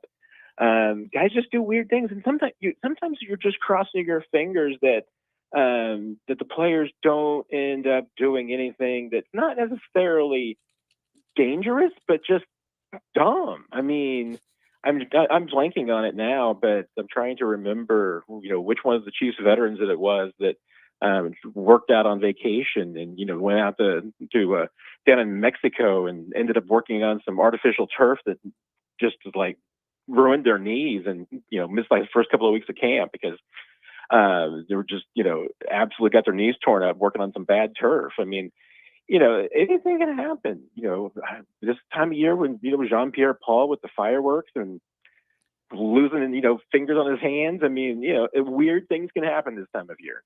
Yeah, that's, I don't ever want to, never say never, Matt, but I don't know that we are ever going to have a story like that again. Like Jason Pierre-Paul has not been a factor in the league for years now, but if you mention JPP, everybody knows exactly who you are talking about.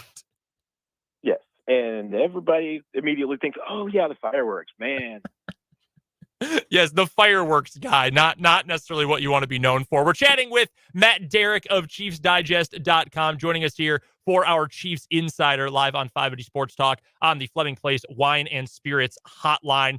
Let's get to some stadium notes here, Matt. Mike Parson, the governor of Missouri, came out publicly this week and said, yeah, well, Kansas is making their plan, but we are confident in our public aid plan that we will have by the end of the year, that it will entice the Chiefs and the Royals to stay on the Missouri side of the border. I know you told us last week you were upwards of 90% that Kansas was going to end up getting the rights to build a new Chiefs stadium. Does Governor Parsons' quote from earlier this week change your mind at all?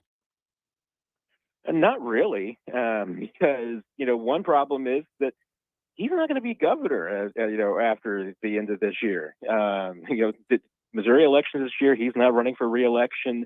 So we're going to have a new governor. Don't know who that will be, and we don't know what the governor's stance is going to be on the stadium for these two teams, how important it's going to be for them. They can come up with any plan that they want to, but they're going to have to get it through the state legislature. And that I think is going to be a challenge in and of itself, because there's been some sentiment in the General Assembly against projects like this and spending money in this regard. So there's no guarantee that you're going to have a General Assembly that's receptive to any package for sports teams. And then the other part of it too that we've been talking about is Missouri is going to have to have sports wagering be a part of it and approved, and that might be taken care of by the voters. It looks like that there may be a ballot initiative in November that the voters could approve one. So if that happens, then there's one piece. But if anybody who's followed Missouri politics over the last few years will tell you that this General Assembly just doesn't get anything done. And if they do, it's under the pressure of the deadline. Will the Chiefs and the Royals be willing to wait until next year and maybe even May of 2025 before they know what the state of Missouri is going to do? And then on top of that, you've got to have a local entity that's in place that's going to be responsible for building the stadium and probably generating a bulk of the revenue. And right now, nobody has stepped forward to say that they're the one. So there are so many pieces that Missouri can still has a chance. I mean, there's no doubt about it. I think that there are possibilities, but there are 15 things that need to happen for them to catch up. Because, like I said, I know Quentin Lucas, the mayor of Kansas City, Missouri, says first quarter of negotiations. It is, but I still say Kansas is a 24-3 lead at this point. It would say to me, Matt, and I'd love if you're able to clear this up or give it credence either way.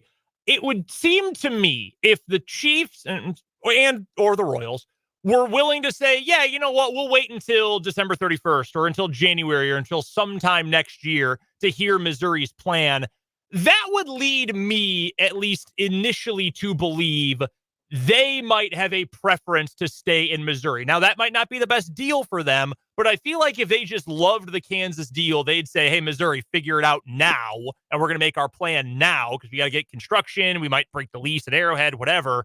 That's what I would believe if the Chiefs are willing to wait. Do you feel similarly, or do you think the timeline maybe doesn't play a huge role right now? I mean, the timeline doesn't necessarily have a huge role because, yes, I mean, these two teams, both of them are committed to the Jackson County Sports Complex and through the end of the 2030 season. So it wouldn't be until 2031 when they're ready to go. 7 years is a long time. 6 years is still enough time to get something done. The thing that I think is just going to be difficult is just that in the modern economics of stadiums, I think the idea is that one entity can handle both of these teams and finance both of them, I think is just antiquated. I think that's too much. I mean, I think that it's more than likely that, these teams are going to end up in a situation where it's not going to be one county, one city that bears the brunt of it. I mean, I think it's going to have to be multiple. And, I think that the Royals absolutely seem to have the preference for wanting to be in downtown Kansas City. And if that's your preference, I mean, you need to be on the Missouri side. And John Sherman has kind of said, and Sam McDowell at the Kansas City Star made a great point of this, that, John Sherman wants a team to be where the action is. Well, if you want to be downtown and you want to be where the action is, that absolutely is on the Missouri side. So if that's the case, then I think that means that there's an opportunity absolutely on the Kansas side to go all in on the Chiefs. And I mean, I even circle back to the name of the organization that's trying to get these two teams, Scoop and Score, LLC. That's a football term. It's not baseball. So I don't think there's any doubt. I mean, Kansas is all in on trying to get the Chiefs. And I think in the end, that would be my prediction is that I think the Royals probably stay in Missouri and the Chiefs end up in Kansas. But I mean, legitimately there is still a lot to figure out on both sides. We're joined by Matt Derrick of ChiefsDigest.com here on the Fleming Place Wine and Spirits Hotline. And Matt, back to the football field here. Obviously, it's been a few weeks since the end of OTAs, but do you think the Chiefs have a preference at who they want to start at left tackle between Wanya Morris and Kingsley Suamataia? I think absolutely their preference would be for Kingsley to be the one that wins the job. I mean, he is the higher draft pick. He's the one that, you know, they truly drafted to play the position, and I think they would like for him to be able to do that sooner than later.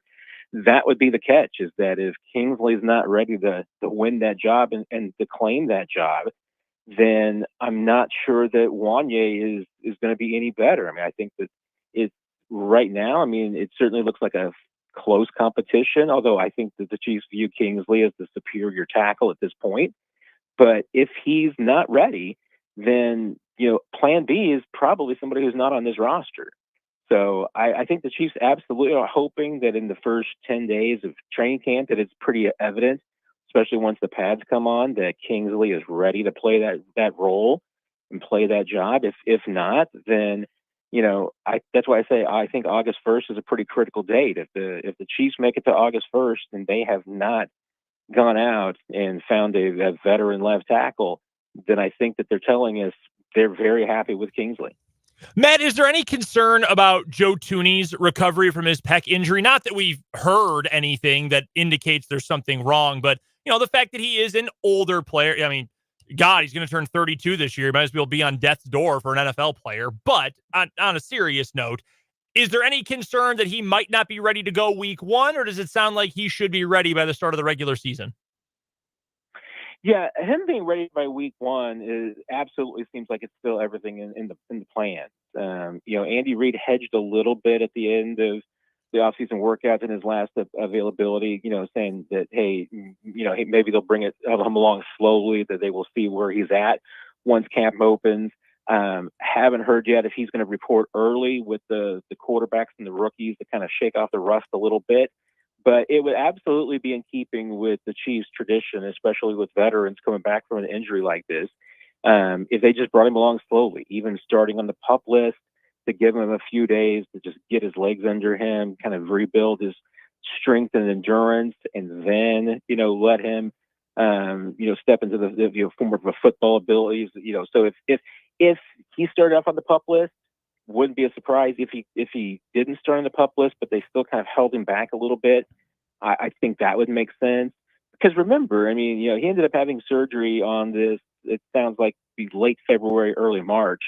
Supposed to be a 3-month recovery, so, you know, he's really not going to be able to do anything strength wise from you know, his arms and shoulders and all of that, you know, from until really probably right about the beginning of training camp. So he's going to have to rebuild his strength and endurance. Doesn't seem to be any concerns about him being available for week one. But to your point, question is going to be, how much of Joe Thuney will he be this year? And I think that's one that nobody can answer for sure. So I think the Chiefs are prepared for that, because obviously they've got a lot of depth on the interior, but they could really use Joe Thuney being as close to 100% as possible. We read earlier this week that Wanya Morris was getting at least a handful of snaps at a few different positions along the offensive line during OTAs and mandatory minicamp. Would you be shocked if they potentially kept Morris on? And they're not going to cut him, that's not what I mean, but keep him around as possibly a kind of flexible swing tackle player almost? Or do you think for now he's, whether he wins the job or not, locked in as either first or second string left tackle? No, I think that there's definitely an interest in at least cross-training Wanya to be ready to possibly be able to play multiple positions. That was one of the more interesting things that came out of the offseason workouts was, you know, seeing him get a little bit of work at guard. I'm not sure that I ever saw him work at right tackle. It's entirely possible that he did. But he and Kingsley, for the most part, I mean, they swapped out roles. I mean, I think maybe at the end that Kingsley had maybe a handful of more snaps at left tackle with the ones than Wanya did, but they both kind of split that role fairly evenly. It was just by the end of camp, it looks like absolutely that Kingsley had a little bit of an advantage, and they weren't moving Kingsley around. So Wanya, yeah, I mean, if you're thinking that maybe they could turn him into the next, Zach Fulton kind of role that, where he could play any position on the offensive line, Chiefs love that flexibility. They'd love for their sixth lineman to be a guy that could play 4 positions. So Wanya could absolutely do that. Matt, what are your plans on December 8th this year? I'm trying to remember what's happening on December 8th. The Chiefs are hosting the Chargers. I believe they're hosting the Chargers on Sunday Night Football, and KU is visiting Mizzou the same day. Why would you schedule that? Why would you do those together? I'm equally as terrified for all the local teams about December 20th, that Saturday that the Chiefs are going to be playing before they end up playing the Wednesday Christmas Day game, because there's going to be a bunch of college football playoff games that day. I mean, K-State, KU, Mizzou could all be in the mix for that. Yeah. But, I don't know why you'd put an MU-KU game same time as. Yeah, I had missed that completely. Dang, no, that is just not paying attention to the calendar. And I imagine they're going to put that game, 2 o'clock or 3 o'clock tip or something like that. But like, we know, as passionate as we are, Matt, about our alma maters or about your favorite college team, the Chiefs run this area. I'm very perplexed as to why they couldn't play that on Saturday instead. Yeah, I'm with you. I mean, that doesn't make a ton of sense, although maybe there is, like you said, I mean, it's making for a great day of a doubleheader sports and everything. But I remember we've had a few of those before. If I'm not mistaken, I think that Sporting played like I think it was it was probably like the MLS championship game. I think the same day that Mizzou played Auburn in the SEC championship game. And that was a while ago, but let's just say Sporting did not fare well in the ratings. I mean, Kansas City is a football town. So, I mean, it's going up against the Chiefs and going up against football in Kansas City. It's tough. Yeah, no kidding about that. Matt Derrick covers the Kansas City Chiefs for ChiefsDigest.com, the best coverage of the reigning Super Bowl champs. You can find him on Twitter as well, @MattDerrick. As always, Matt, thank you so much for the time, my friend. We'll chat with you soon. Absolutely. Can't wait, guys. Take care, everybody. That is the great Matt Derrick of ChiefsDigest.com on the Fleming Place Wine and Spirits hotline. We've got to get to a break for the news. We'll come on back. We'll look at maybe the top 10 offenses in the NFL going into this year. That's coming up right after the news on 580 Sports Talk from the Kansas Drive to Zero studio.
we're halfway home on a Feel Good Friday edition of 580 Sports Talk. Thank you so much for joining us today. A big thanks to Matt Derrick as well from ChiefsDigest.com for joining us last hour, as he does in the 3 o'clock hour every Friday afternoon.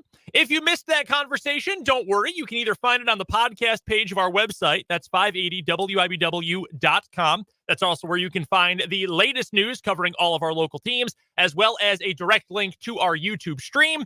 And you can also listen to the full conversation coming up today on 580 Sports Talk Overtime. Spencer will take you home today. Get you ready for Royals baseball tonight against the Cleveland Guardians. We'll preview that game tonight and the rest of the series coming up here in just a few minutes. Well, more than a few minutes. A little bit later on in the show. Let's just leave it at that. We also, in this hour of the program, will get to some NFL talk. We will predict the top 10 offenses, or at least a writer at NFL.com predicted them. We'll say if we agree with his top 10 offenses picks or not. We also have What Is Wrong With You, your texts, well, your takes as well. All your takes are welcome on the Top City Metal Supply text line, 785-272-9429. And of course, on the YouTube comment section. It's been a week. I need to lay Facebook down. as well, though. It is open on you Facebook. can comment on Facebook. Yes. If you can find us amidst all the AI sludge that is like 95% of what Facebook is now. Yeah, and you might see an AI Posts like, comment. no one will ever share this photo, and it's like a female army soldier with 5 boobs and saluting an American flag with like 65 stars. I mostly nowadays just get my entire Facebook feed, and I don't use it a ton, but it's just things recommended for me. Not people I know, not pages I follow. It's just like, oh, well, I guess this post is cool. Like it's tips for cooking steaks. Like, oh, okay, nice. Oh, you should like this page about children's cartoons. No, why would you think that? Why would you ever believe I would want that? And it's just a slew of that crap. I got one yesterday. So I watched the show on ABC called The Rookie. It's got Nathan Fillion in it. Mm-hmm. And it's been known since they did, the TVs, they do the upfronts where they try to get the advertisers to come in for next year and they promote all their shows. It's been known since then that they were pushing their start of their season from the fall until January. Mm-hmm. And it's going to go like 18 straight weeks or whatever, instead of having all these hiatuses. Yeah. And yesterday I was on Facebook scrolling last night and it said shocking information about the new season of The Rookie that you won't believe. Did you click on it? Yeah. And it, they got me. Then it literally said, back in May, they announced that the show won't premiere until January. Oh my god! And I was like, "You got to be kidding me!" So the most annoying AI thing that I deal with is really doing a lot of lifting there, but that I see on a daily basis is when I go to YouTube and I am getting our show set up for the day. I'm getting our live stream set up for the day. I see an incredible barrage of videos. The thumbnail usually has like Andy Reid in front of Arrowhead, and then either a player or like Stephen A. Smith or Skip Bayless or something. And they're all about 2 to 3 minutes long. And the title is always in all caps, shocking news. Fans will never believe this. Yes. The Chiefs will never be the same. There's millions of them. None of them are real. It's all AI generated. It drives me nuts. It drives me absolutely insane. I like the ones that are like, in a similar vein, they're like pictures of Andy Reid or Patrick Mahomes standing outside of Arrowhead Stadium, photoshopped to look like they are holding up a t-shirt that says something like, God wants the Chiefs to win on Sunday, or something like that. And you can buy it too, or like a giant quilt with a bunch of football sayings and Chiefs logos that you can buy for like $29. I hate this. We went over this on the show, I think, while you were on vacation. The shirt thing on Twitter. Oh yeah. Yes. Like Dan Quinn wore this really cool, like throwback kind of Commander Washington. Had the feather on it. Yeah. And every comment on that was just a different link to buy it from some spam website. Yeah. Wow. Cool. Link to shirt. And it's just millions of spam things. I found the link to the shirt you wanted. And Did you see the other day? It was earlier this week. Toys R Us put together an AI generated commercial. I did not see that. If you have a chance to see it, it is ads are the TV commercials, not always your favorite thing to watch. It's the worst commercial ever made. It looks like crap. So here's the thing about artificial intelligence. It's crap. It's garbage. It just churns out sludge. Stolen from other people. It's sludge. Because here's the thing, again, about artificial intelligence. It's only as smart as we make it. So some joker might say, hey, yeah, if you want to make your cheese bind better with your pizza, you should use glue. And then that becomes a result that AI gives you when you Google how to make a better pizza. It's so bad, man. And now on Google, you can't avoid it. Yes. Yeah. So AI, it's sludge, it's garbage, it's broken. It is not going to take over the world. Like, it is something that rich people who spent a lot of money on it are trying to cram down our throats, trying to literally now sell us their ads for AI now. Meta's AI and Google's AI. At the end of the day, Apple's AI they just announced it last week. Yeah, and all it's doing is essentially burning down what's left of the rainforest so it can churn out terrible shirts. And again, the army women, the army girl with 5 boobs on Facebook. Like that's what it's for. That's what it's doing. It is actively making our world worse. Show is off the rails today. We have a couple of comments here from YouTube. One from Paul. 580 Sports Talk clickbait to promote the show. Brendan had a take and the internet reacted. Was Dan on paternity leave too long? What his co-hosts have to say about it. Spencer and Trenton hosted a show by themselves. See why it was so different.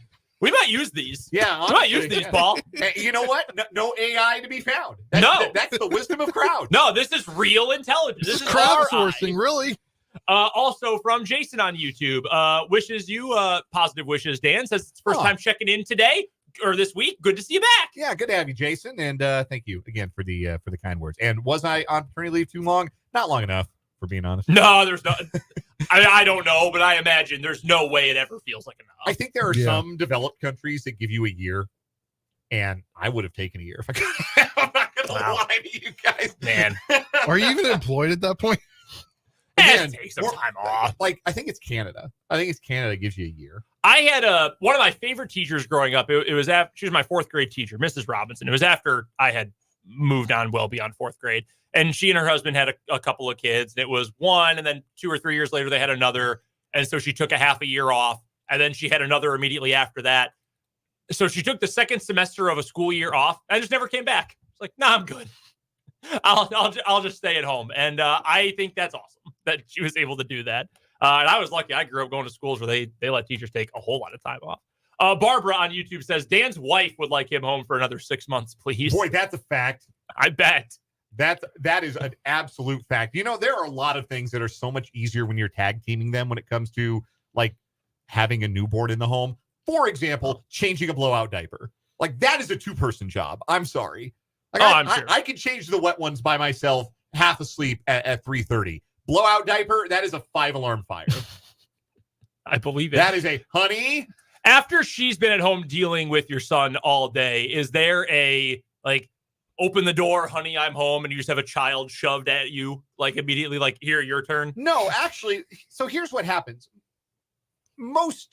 I shouldn't say most children, but a lot of people that we know have had the same experience that we are currently having, which is the baby is fussier at night, which is when I get to see the baby. Mm-hmm. So I get home and Ash is just chilling on Abby's chest, just napping, just carefree. And it's probably, getting to be about the time where we would feed him like first dinner, because this kid eats like you would not believe. And so we give him, his bottle or we're doing the combo. We're doing a little breastfeeding, a little bit of formula. Now I'm knocking down drinks. It's that kind of day. So, we'll feed him, and then I will get to hold the baby and instantly fussy mode engaged. Instantly. Interesting. Yes, very interesting. And like, I can maybe call him for like 15 seconds at a time. And then I keep like, it's like doing, I don't know, like doing a Rubik's Cube. You're just shifting him into different positions, trying to make it comfortable for him. And it definitely in his fussy era as soon as I get home. But fortunately, I have had some success as it gets later into the night, actually calming him down, actually getting him to bed. And let me tell you, when you go from fussy mode to sleepy mode, as a parent, you get them down into the crib, into the bassinet, they don't flinch. You feel like you solved the greatest crisis in world history. You feel like a hero. Like I want a parade next time I do it. I've seen videos online of like certain babies hearing certain songs Mm-hmm. and like them being all fussy and then hearing the song and just. Yeah, I have yet to find that song. Apparently, we've got. I'll tell you what song it ain't. It ain't the song that the swing plays. It'd be so nice if Asher liked the swing or the bouncer. Right now, he doesn't. So we can't like set him down and eat dinner together. No, instant fussy mode engaged. I have been told small children like rap music because the vibration of it and the beat is like a fun feeling. They don't know what they're saying. Yeah, no, that's very true. No, the songs that I have tried to sing to my son have been like mixed results. Like Three Little Birds, the chorus to Three Little Birds by Bob Marley. That worked. Okay. That was good. When one day I had Basket Case by Green Day stuck in my head and was singing that to the baby, that didn't work so well. Dookie has not aged very well, unfortunately. I needed to go to a shrink to analyze my dreams after that night. We'd love to hear from you either on the Top City Metal Supply text line 785-272-9429 or drop us a comment on the 580 Sports Talk YouTube channel. We're going to clip that little segment right there and we're going to title it in all caps. Dan said his son hates him. Here's why. Going to set records on our YouTube channel. All right, this is from our boy Gennaro Felice of NFL.com. I can say now I have heard of him before because we had a story for him the other day, and I said I've never heard of this man before, but now I have heard of him. There you go. He has his prediction for the top 10 offenses in the NFL in 2024. So here is, for reference, in points per game, the top 10 offenses this past year. The Niners were 28.4 a game. Ravens and Dolphins tied in second. Cowboys, Lions rounded out the top 5. Bills, Eagles, Rams, Saints, Browns. Those were your top 10 scoring offenses in points per games last season. What were the Saints doing with all those points? Great question. That does not include any defensive or return touchdowns. Those were solely offensive numbers. Okay. So here is his prediction for 2024. Number one, again, he is predicting the 49ers. I get it. Yeah. I think they are not as flawless as people believe them to be, but they are an almost unbeatable regular season team. Yes, you could say lots of things about Kyle Shanahan that are true, but one of the things that is also true about Kyle Shanahan, lots of negative things about him that are true, but one of the things that is also true about Kyle Shanahan is the guy can drop some ball plays, and they work in the regular season. They really, really work. What is it you always say about in the NBA? You have 82 game players and 16 game players. Yes. You have regular season, you guys who have to get you through the 82 game regular season grind, and then the 16 game players are the guys who help you win the 16 you have to win to win a championship. Kyle Shanahan is an 18-week coach. Because in the playoffs, not a whole lot of trust through his career. Not a 3-week coach. But I get it. I mean, that offense is stacked. Purdy's good enough to get the ball around, make enough plays himself in an individual game. And of course, the author is saying the strength and the weakness for the 49ers. The strength is Shanahan's scheme. The weakness is Shanahan's scheme when his team is losing. That's very funny. It's all him. That is really, really, really funny. Number 2, though, the Kansas City Chiefs. Says signature strength is the best player in football. Fortune favors the bold. The Chiefs hit the jackpot with their audacious trade for Patrick Mahomes in 2017. That deal turned out to be highway robbery for the Chiefs. In hindsight, the monetary value of that move for the Chiefs and city of Kansas City is something akin to the gross domestic product of a small nation, a legitimate league changer. Since then, Mahomes has, we know all the success Mahomes has had. Unsurprisingly, Kansas City led the NFL in scoring by nearly 2 whole points during the Mahomes era as starting quarterback. 27.1 points a game. Dallas at 25.3 is second. Following an uneven last year that saw Mahomes out of the top 5 in passing yards and touchdowns, I have a feeling Andy Reid will come out firing in 2024. Let's just stop right there for a moment.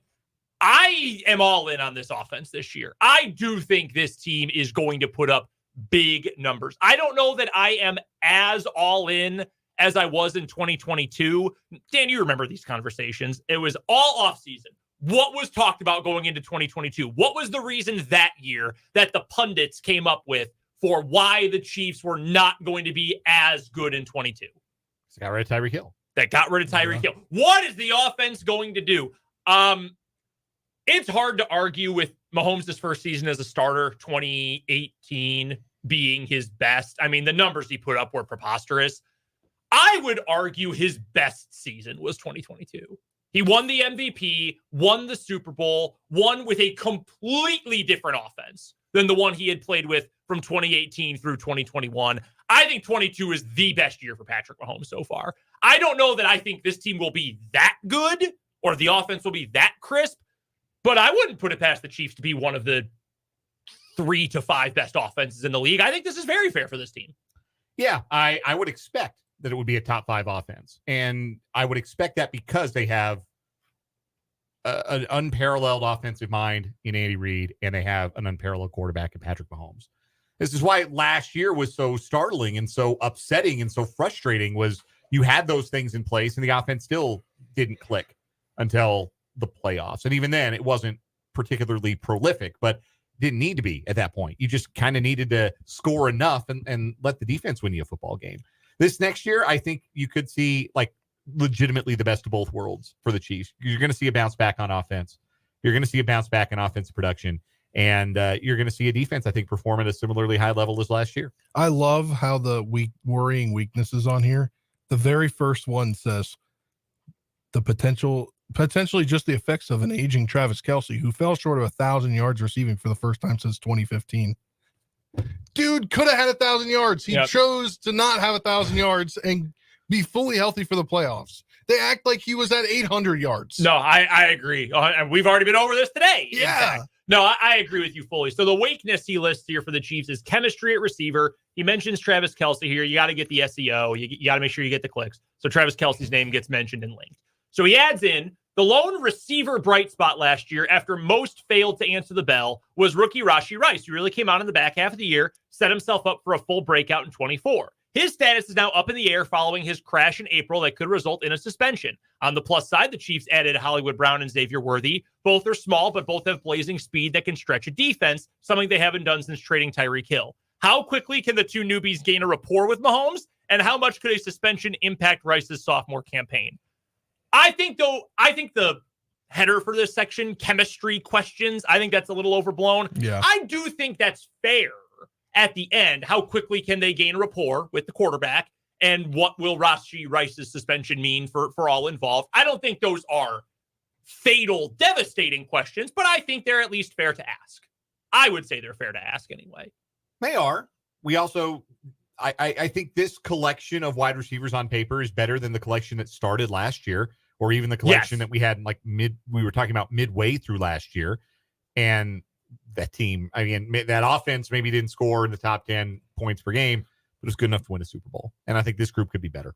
All right. So the rest of this list from NFL.com, we'll just go through it and get a reaction after. So it's Niners first, Chiefs second, Lions third. Their strength, the offensive line, their weakness, the wide receivers, other than Amon-Ra St. Brown. Yes, agree with all of that. Fourth, the Rams. I think that's interesting. Fifth, the Bengals. Sixth best offense out of 10 projected by NFL.com, the Dolphins. Seventh, Green Bay. Eighth, Buffalo. Ninth, Houston. 10th, Indianapolis. Who from that list stands out to you?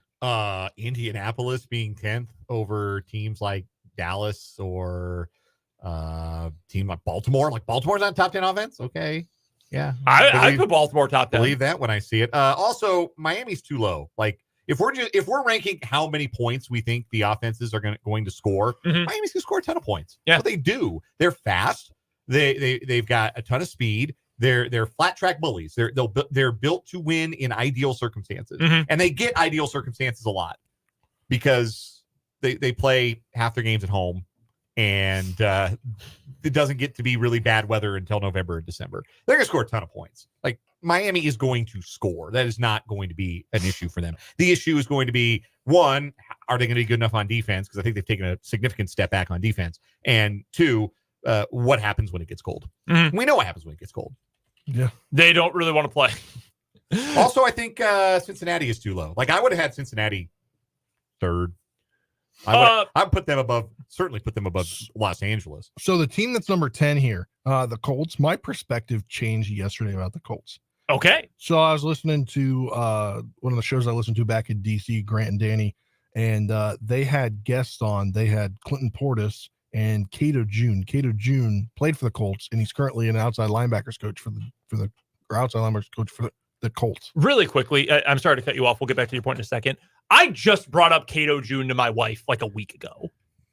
I hadn't thought about Cato June in a decade. Yeah, that's wild. Anyway, I please continue. didn't even remember who he was there for a second, but he was on like live in studio. Yeah, and they were talking. One of the hosts was saying, "You guys are like so close. Like people are giving you flack.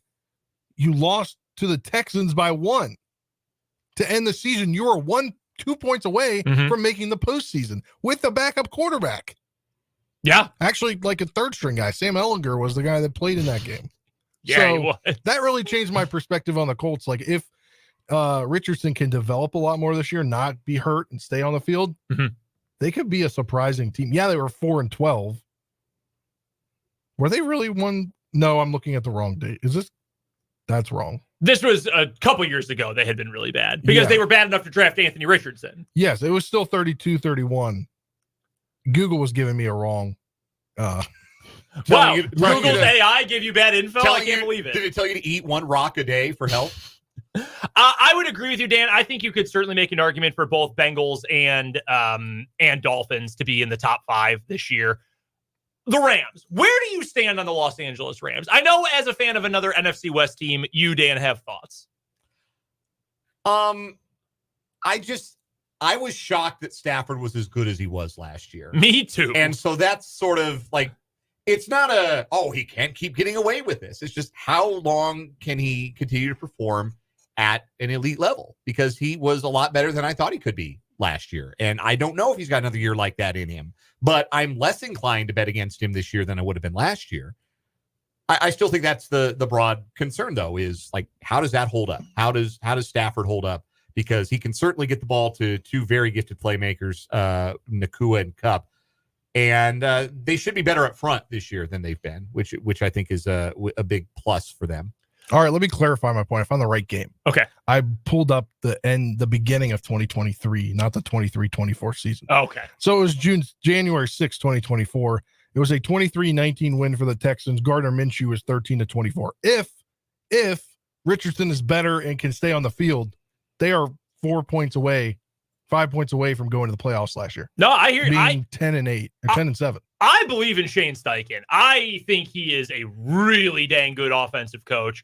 I would not predict them to finish in the top 10 in scoring, but I would not be overtly surprised if they ended up in the top 10. One real quick note about the Dolphins here.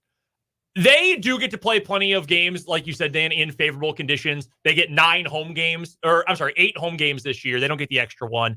They also get to play indoors against Indianapolis and against the Rams on the road and against Houston on the road. Okay. So that favorable situation. In their last 6 games, they play 4 on the road, including 3 of their last 4. November 28th. That's Thanksgiving night, I believe. Green Bay. Don't love that. Then they're home for the Jets. At Houston, which indoors, helpful, but on the road, and I'm sure if Houston's going to be in the mix, we all think they will be, that could be tough. Home for the 49ers, December 22nd. Week 17 at Cleveland. And week 18 at the New York Jets. You know where it's not all that pleasant in December and January? Cleveland and New York. So what you're telling me is if the Dolphins want to win the AFC East, they better have a 3-game lead with 2 to play. We've used this phrase a lot with the Royals this year, with how hot they were at the start of the year. Good time to stack wins.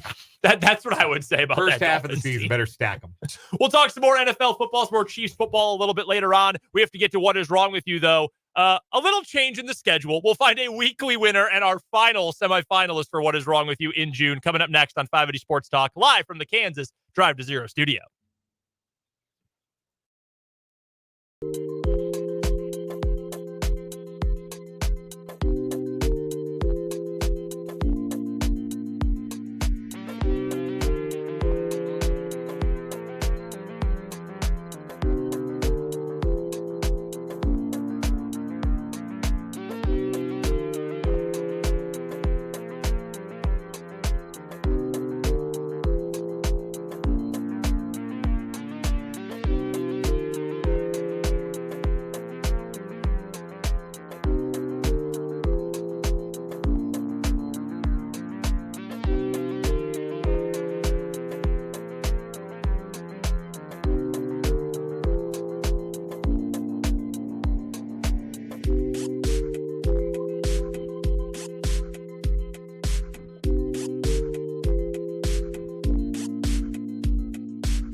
one more round for the idiots this week. It's What Is Wrong With You on 580 Sports Talk, coming to you live from the Kansas Drive to Zero studio. Our current winner this week, we've had I think 3 different winners this week. Yeah. Yeah. Wait, are we the idiots? No, these people are. I don't know if we were the idiots. Well, Debatable. yeah. Beauty's in the eye of the beholder, I suppose. We found him last week. Trenton brought him to our attention. He is Steroid Dad, a dad at a youth wrestling tournament who was so furious that his son was Losing and being docked points. Yeah, was being docked, but thank you. Docked points for cheating, for using an illegal move, was so mad he ran onto the mat and with 2 arms fully extended, shoved down the referee as children and other parents watched on in horror. He was getting in the ref's face, yelling at him. By the way, his wife and his child's mother, she defrauded the U.S. government, taking away COVID funds. Also, the referee in question goes by Speed Turtle on social media. So it was Steroid Dad versus Speed Turtle. Speed Turtle, the TikToking lawyer referee. Jiu-jitsu purple belt. Yeah. Got all that? All right. All right, Dan, why don't you start us off here with your story today? We are going to Stroud Township in Monroe County, Pennsylvania, where police say they need help identifying a suspect after he allegedly stole 2 lawnmowers from a Home Depot. June 24th, around 4:54 p.m. Officers were dispatched to Home Depot on Pocono Commons Drive for a reported retail theft. Police say the man, pictured on the website in like 4K, he kind of looks like Chris Ryan from The Ringer. I see it.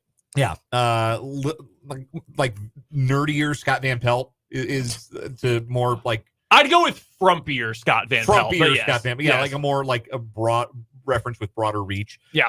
Police say the man first stole 2 DeWalt 21-inch push mowers valued at $1,198. Sheesh. Officials say that the suspect tried to commit a second theft by taking a washer-dryer combo on display. However, he was stopped.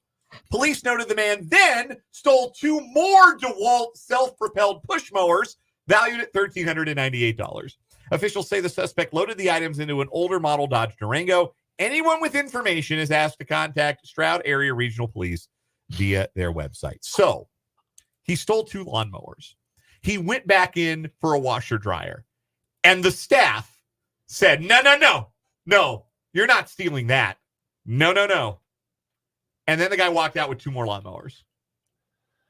Okay. What, did they just turn their back on him after they stopped him from stealing a washer dryer? Just, well, our job here is done. Yeah, the what is wrong with you is the staff at the Pocono Drive or whatever, Pocono Commons Drive, Home Depot. You make sure that guy goes out those front doors and does not come back in. Yeah. What do you mean he came back in and stole more mowers? We don't even know that he came back in. Did they think they escorted him out, or they just said, nope, you can't load that onto your cart and take it? Oh, my God. Can we assist you with anything else? No? Okay. Well, our jobs are done.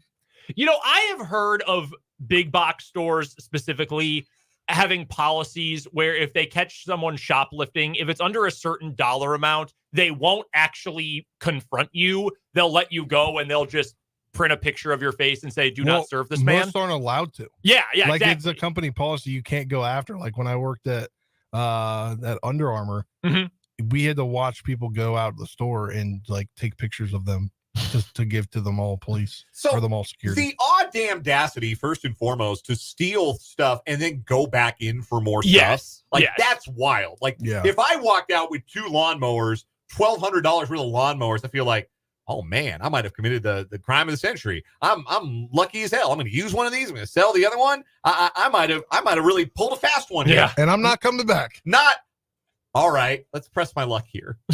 Let's go back in for that. I saw that washer dryer on the way out. I'm gonna see if I can't get a 5-finger discount on that. How do you get the washer dryer out? Where are you putting it? On a dolly, I guess. I don't know how you're getting that in the Dodge Durango along with the mowers. No, I'm also entirely not sure. So what did they stopped him from, like, how did they stop him from stealing something and not like that's the end of the story? Like, oh, you're trying to steal something, sir? You are not allowed to be in the Home Depot anymore. We will see you to your vehicle and make sure you do not darken these doors again. No, they said, hey, man, stop. And he was like, all right. And they were like, all right. Let's go help this guy with some light switches in aisle 38. Makes me think a little bit of the woman who got arrested when she said she was just playing a game where you try to take as many items as you can. Oh, yeah, it's called 21. Reminds me vaguely of that. Like, oh, I'm just taking it. The Durango's a pickup, right? The Dodge Durango? No, it's like an SUV. Yeah, it's not a pickup. I don't know what the old ones How look did he like. get 4 lawnmowers into a Durango? Well, it said he came back later, right? No, it says he then stole. Oh, okay. I don't know. Great. Maybe he took the seats out. Yeah.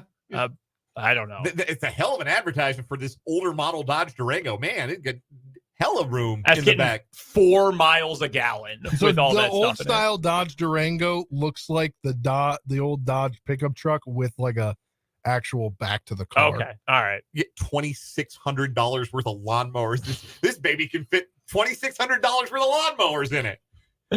All right. For my story today, we are going to Iowa. Have you ever had a date planned and right before it starts, you think, God, I wish I didn't have this date planned? Like you wish it wasn't about to happen. Happened a time or two in college. Lots of times, yes. And my instincts were always right, but that's another story.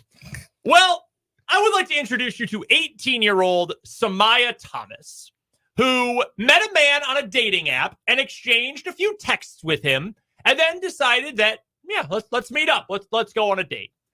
But Samaya got cold feet, and to avoid the in real life interaction with this man, she dialed 911. As detailed in a criminal complaint, Thomas, who lives in a suburb of Iowa City, called police to report that her abusive ex-boyfriend had shown up outside her residence and was sending her threats via Snapchat to hit, punch, kick, and stab her. Thomas claimed she has known this man for 2 years, and she was pregnant with his baby. Officers responded to Thomas's residence and encountered a male leaving the scene and began an in-depth investigation about the reports being made. The man, who was detained by police, explained that he began speaking with Thomas just over a week ago on a dating app and even provided text messages that showed he was being honest. He really did just want to meet this woman. After multiple interviews with police, Thomas finally admitted that she had been lying, claiming she got cold feet on meeting him and no longer wanted to. She fabricated her tales of abuse because she, quote, didn't think officers would help, so she made up this call and the event she described. She was read her rights when arrested back on June 16th, and cops reported that she explained the gambit because she didn't want the male here and felt we wouldn't be able to do anything if she just called normally. She was arrested for placing a fake 911 call and for making a fake report of an indictable offense, both of which are misdemeanors. She was eventually released from county jail. Well, this is what's going to happen. This is going to become more prominent with the in-tuned on your phone 24/7 generation. Calling 911 on a guy you don't want to meet? Like doing dumb stuff like that because you don't want to have an in real life interaction. I don't necessarily disagree for what it's worth. Yeah. I think there is something to be said for when you spend all your time on your phone, you're not used to not being on your phone. Yeah. I have had experiences like this. I never thought, dang, I don't want to do this. I'm going to call the cops on this person. I just thought, nah, I'm yeah, you got to come up with something good. that's not going to get you arrested. Like, I don't know, like say there's a fire at your building. Say like tell the person. I'm outside. I don't see it. Yeah. Sorry, Yeah, a family member got sick. If it gets to that point, it's too late, man. You got to bite the bullet. You got to bite the bullet. You got to go through with the interaction and then just like call it good for whatever reason you feel like you need to call it good. And if the other person does not agree to call it good, then you get 911 involved. Yes, because then, trespass. But, like, you can't let it get to the point where they're like outside. Like, where they're ready to walk into the building. Like, she looked through the peephole and like, oh, I thought he was taller. Nah. Let me step away, call 911 real quick. 6 foot. Oh, you're 5'11". I know that. This is not the same guy from the pictures. Like, no, you have to, if you're going to bail, you've got to bail like early. You've got to say like an hour before, like, because I love canceling plans. Mm-hmm. Like canceling plans rules. There's nothing that is a better feeling, a weight off your shoulders more so than canceling something you would plan. It's like an hour before the date. If you're not feeling it, like call and say, hey, something came up. Like my mom's car broke down. Like you And I had to go pick her up. Yeah, so I have to be an hour away. Yeah, my aunt's car broke down and she lives 2 towns over. You don't know her. She goes to a different school. Yeah, like you can come up with something valid at that point. Then it's like, okay, yeah, charge the game and ghost that person and keep it moving. All right, let's pick a winner for today. Who we got? Do we have the date disaster or do we have the lawnmower thief? This has been an unbelievable week. Yeah, this is Yeah, an it has. all-timer. This is an I all-time think great this week. week's winner is going to win the month. We'll see. I think you got a good chance at that. We'll see. That puts a lot of pressure. Between these two, What do you like, Spencer? You go ahead. Go ahead. I think I can relate more to the in-person or the The cold feet. the cold feet thing. The date disaster. Yeah, Call I wouldn't call 9 911, but Call yeah, I'll take that. 911 to avoid meeting someone in person. Yeah, Who was already there? No, just call and say, "Oh, hey, I just had a sudden stomach bug and vomited in my bathroom, and you can't come in." Or just say, hey, look, man, I changed my mind. Sorry. That one worked once. Would you like to vote, Dan? I'm going to leave that alone. I had somebody else coming over that I preferred. So It'd be like that I sometimes. really do. Yeah, we're gonna go with this one, and please get me to a commercial. All right, date disaster wins, but does that beat Steroid Dad? no, No, we're gonna go Yeah. Ricky Move Steroid it's going to be Dad. the weekly winner. It's a sweep. Steroid Dad gets the win. It wins the week in What Is Wrong With You. Coming up next, we've got more 580 Sports Talk coming your way from the Kansas Drive to Zero studio.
Finishing up this 4 o'clock hour of 580 Sports Talk. Yes, it was brought up on the YouTube comments. This week has been a lot for all of us. There's just a lot going on here at the Kansas Drive to Zero studio. So I got my scheduling kind of jacked up with What Is Wrong With You. Coming up on Monday, it'll be July 1st, but we will pick our June weekly or monthly winner.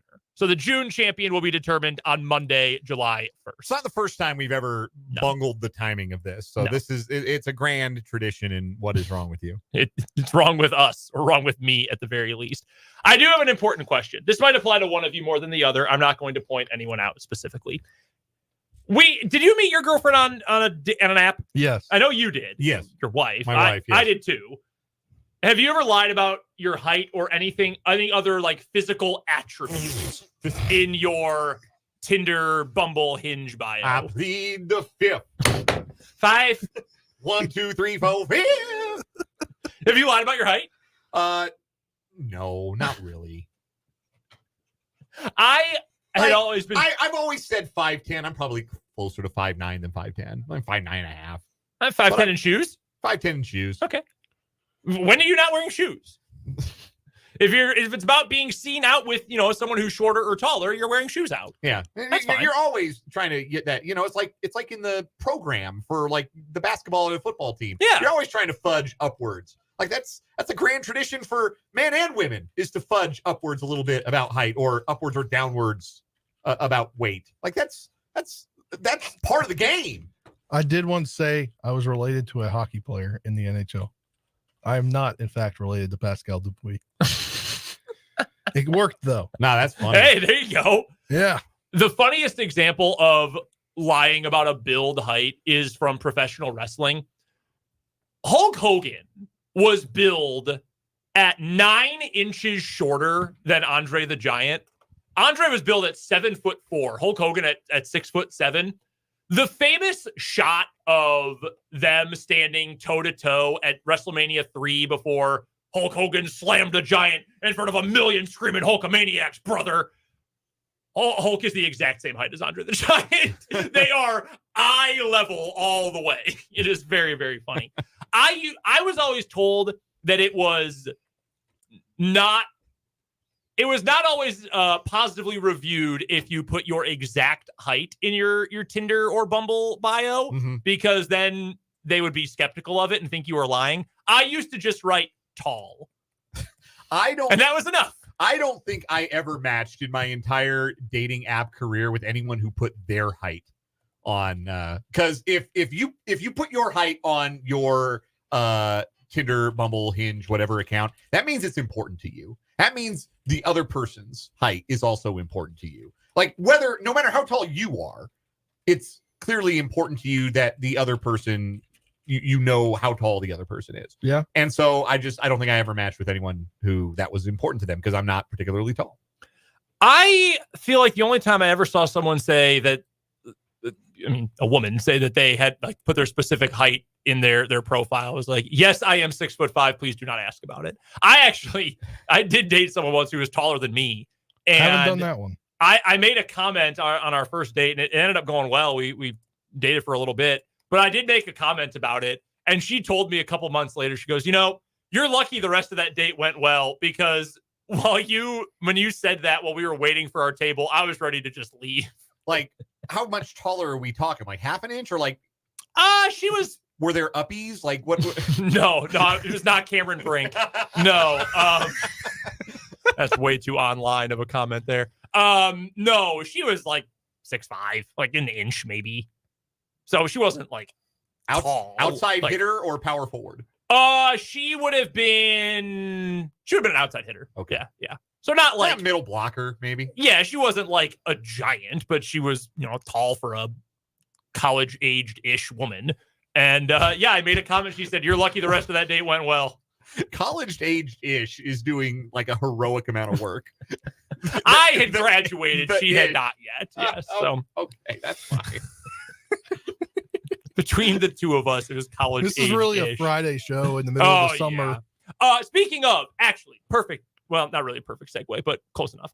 The Kansas City Chiefs. It's going on today. In fact, it just ended an hour ago. It's going on again tomorrow from 10 a.m. until 2 p.m. at Arrowhead Stadium. They are doing a locker room sale. Now, this is different than in recent years when KU and K-State have done their overstock sales. Like, hey, we ordered too many t-shirts for the track team. Come to the football stadium. You can buy them. You can fill up a garbage bag for $100 or whatever. KU and K-State have both done them.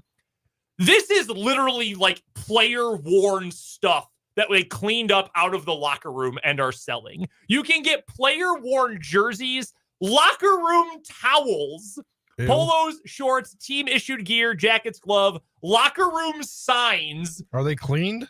The clothes? I don't know. No, game unwashed.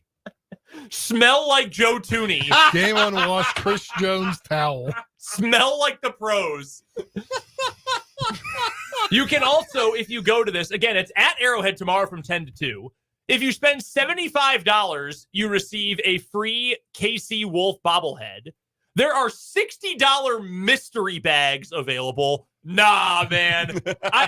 For apparel companies, t-shirt, hat companies, you tell me, hey, this is $10 cheaper and it's a mystery what you get, and take my money. I'm doing that every time. I love that stuff. Mystery bag of game-worn player equipment? Nah. Are they really trying to raise money here? Because not only are you going to have to pay for this stuff, you're probably going to have to pay to get into the parking lot at Arrowhead Stadium, which also is the day of a Royals game. Oh, that's true. I didn't even think about the fact that the Royals are playing tomorrow. And the Royals play at 3:10, so it's like people are going to be there at the end of it. Maybe that's why they're doing it, because people that are going to the game can just walk across the way and go to it. That's not a bad idea. That could. But if I'm just going there, I'm not paying to park. Like what?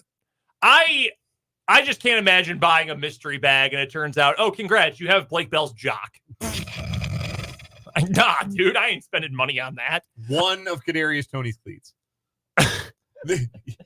Kadarius Toney gloves, $4. Game used? Game used MVS gloves. Yeah. Sky Moore cleats, lightly used. Coming up in the 5 o'clock hour, the final hour of the week of 580 Sports Talk. We'll get to our 580 Sports Talk headlines. We might do a little AMA. It's a real loose feel-good Friday. We'll do some Ask Me Anything, and of course, we'll preview Royals Guardians. That's coming up on 580 Sports Talk, live from the Kansas Drive to Zero studio.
final hour of 580 Sports Talk on a feel-good Friday afternoon. I'm Brendan Dworzinski, sitting across the table from me, Dan Lucero. Over to my left, it's Spencer Dupuis, and on the other side of the glass, it is our summer intern, Trenton Kraxner, here with us today. We're on with you until 6. Then we'll have some 580 Sports Talk overtime. We'll listen back to our conversation earlier today with Matt Derrick of ChiefsDigest.com. And then we've got Royals baseball tonight. 6:30 pregame start time, 7:10 first pitch. Pregame, postgame, and the game itself can be heard right here on your home for Royals baseball since 1969, 580 WIBW. Before we get to this hour, we're going to do our 580 Sports Talk headlines. We'll take your AMA questions. Ask Me Anything is what that stands for. Top City Metal Supply text line, 785-272-9429, or hit us up on YouTube. 580 Sports Talk is the name of the YouTube channel. Leave us a comment, leave us a question. Ask me, ask us anything. We will get to the best ones coming up a little bit later on this hour. We'll also preview Royals versus Guardians coming up tonight. Really quickly, this is a great story. This is from Jeffrey on YouTube. Says, I met a girl on the CB radio, told her I was WWE wrestler Mr. Wonderful Paul Orndorff. Man, you can be. This is the thing about the dating apps. You kind of have to be yourself, right? Mm-hmm. Like you got to be yourself on Tinder or Hinge or whatever.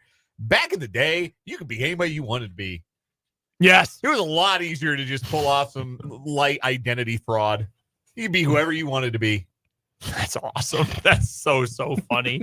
That's a really good story. I appreciate Jeffrey for sharing that. Again, your Ask Me Anythings, they are welcome on YouTube, 580 Sports Talk, or at 785-272-9429, the Top City Metal Supply text line. All right, let's get to it. Our 580 Sports Talk headlines for this Feel Good Friday, June 28th.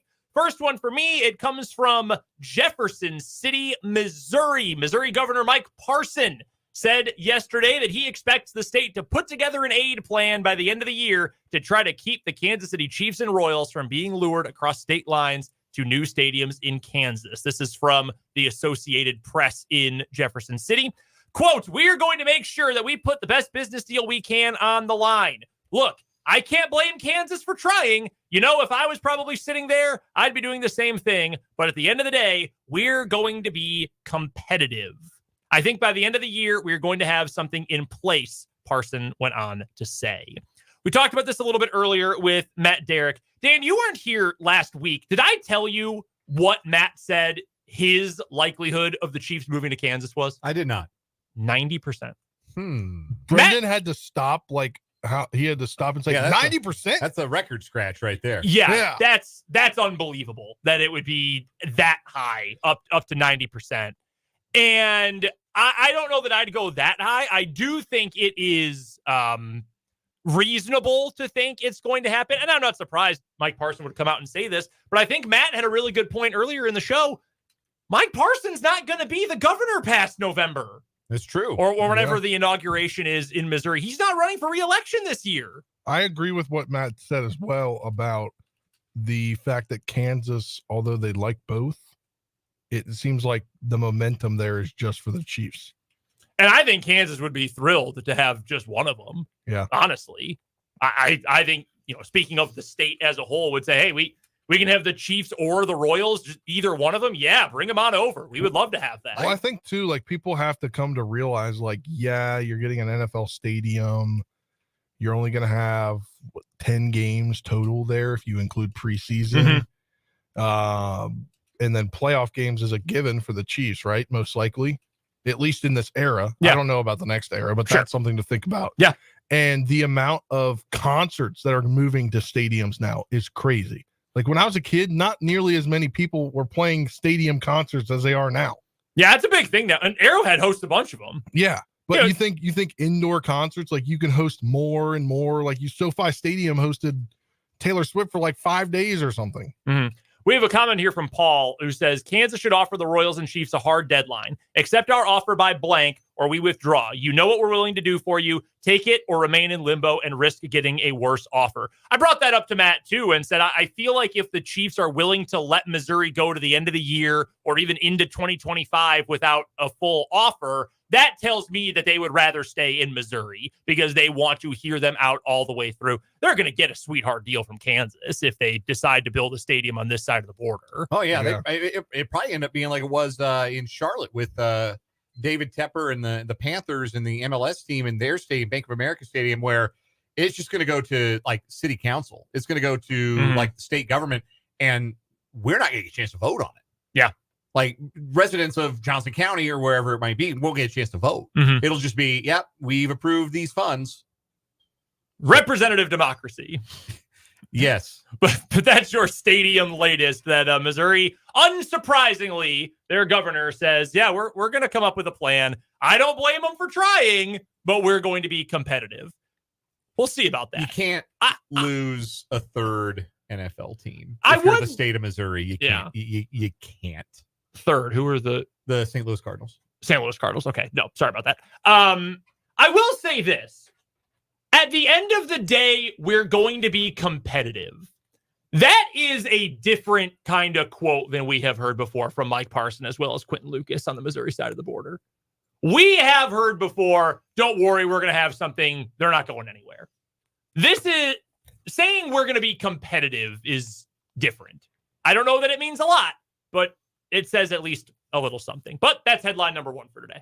Well, the other thing, too, is there's a blueprint in place now. If Kansas is going to use star bonds, like Missouri could very easily, people in Jackson County could very easily put something like that together and match it, essentially. Match that plan and say, okay, yeah, if it's good enough for Kansas, it's good enough for Missouri. It's good enough for the Missouri side of the border. So, like, the blueprint is there. Like, it's all about 1-2 at this point. Like, what are you willing to do and who are you willing to trample on to do it for? First headline for me today, a couple of K-State basketball notes for you. First of all, a big contract extension for K-State women's basketball head coach Jeff Mittie. They've agreed to a new 5-year contract that will run through the 2028-29 season. Contract has already been unanimously approved by the board of directors. Mittie will enter his 11th season with K-State. That's amazing. I remember he got hired. And it's amazing he's been there already that long. His 11th season coming up. He owns the second most NCAA tournament appearances and second most NCAA tournament victories in K-State women's basketball history. A record of 190 and 135, including 4 20-win seasons and back-to-back trips to the NCAA tournament's second round. He's got a career record of 644 and 370 in 33 years as a head coach. 10 letter winners, including 4 starters from last season's NCAA tournament squad, are back for next year's Wildcats. Also a pair of talented transfers as well. I understand the frustration with Jeff Mittie. The fans want more. The fans want more than like it was great that you got to host. You lost at home to a team that you probably could have beaten, should have beaten, arguably. Fans want more. Like fans have seen men's basketball's made Elite Eight, and football's won a Big 12 championship, and here's baseball in the national tournament. We want to see more success on the postseason on the national level for women's basketball. Saw what it could look like last year. Now we want more, and it's totally reasonable for K-State fans to feel that way because there is a fan base. People care about how that program does. People ask us about K-State women's hoops all the time. So the standards are going up. The standards are getting higher for that program. I would say too, sorry to jump in, when we were at the I can't remember what the Cat Backers event. Yes. That's what it was called. I was trying to think of it. We're at the Cat Backers event. She was it Sundell? No, Serena Sundell? Gabby Gregory. Gabby Gregory. I'm probably thinking of your school. So Gabby Gregory was there. She's now an alum, right?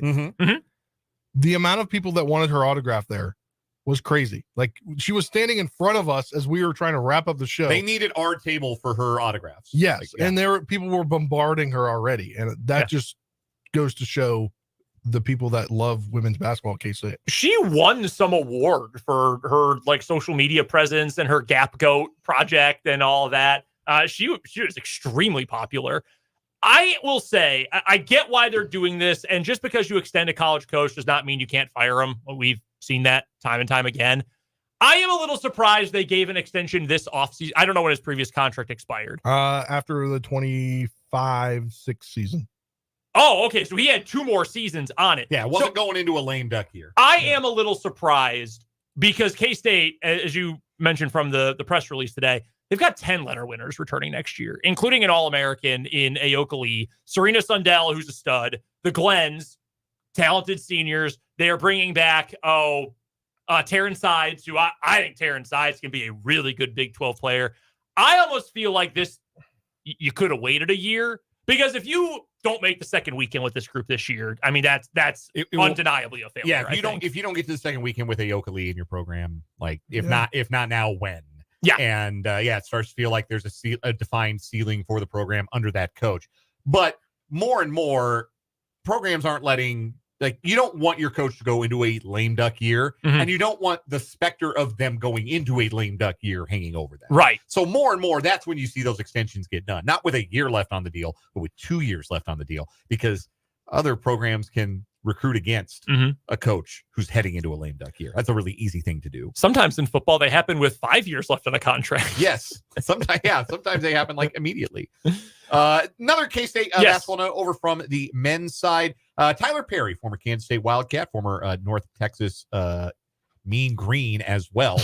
I almost called them the Green Eagles. That's their logo. They are literally Green Eagles. Yeah, they are, but in the Mean Green. Tyler Perry has signed an Exhibit 10 contract with the Toronto Raptors, which means he'll be joining their summer league basketball roster. So 1 year after Marquise Noel got an opportunity and stuck around with the G League team of the Raptors all season long, Tyler Perry, his successor at point guard in Manhattan, will get the same opportunity with the same team.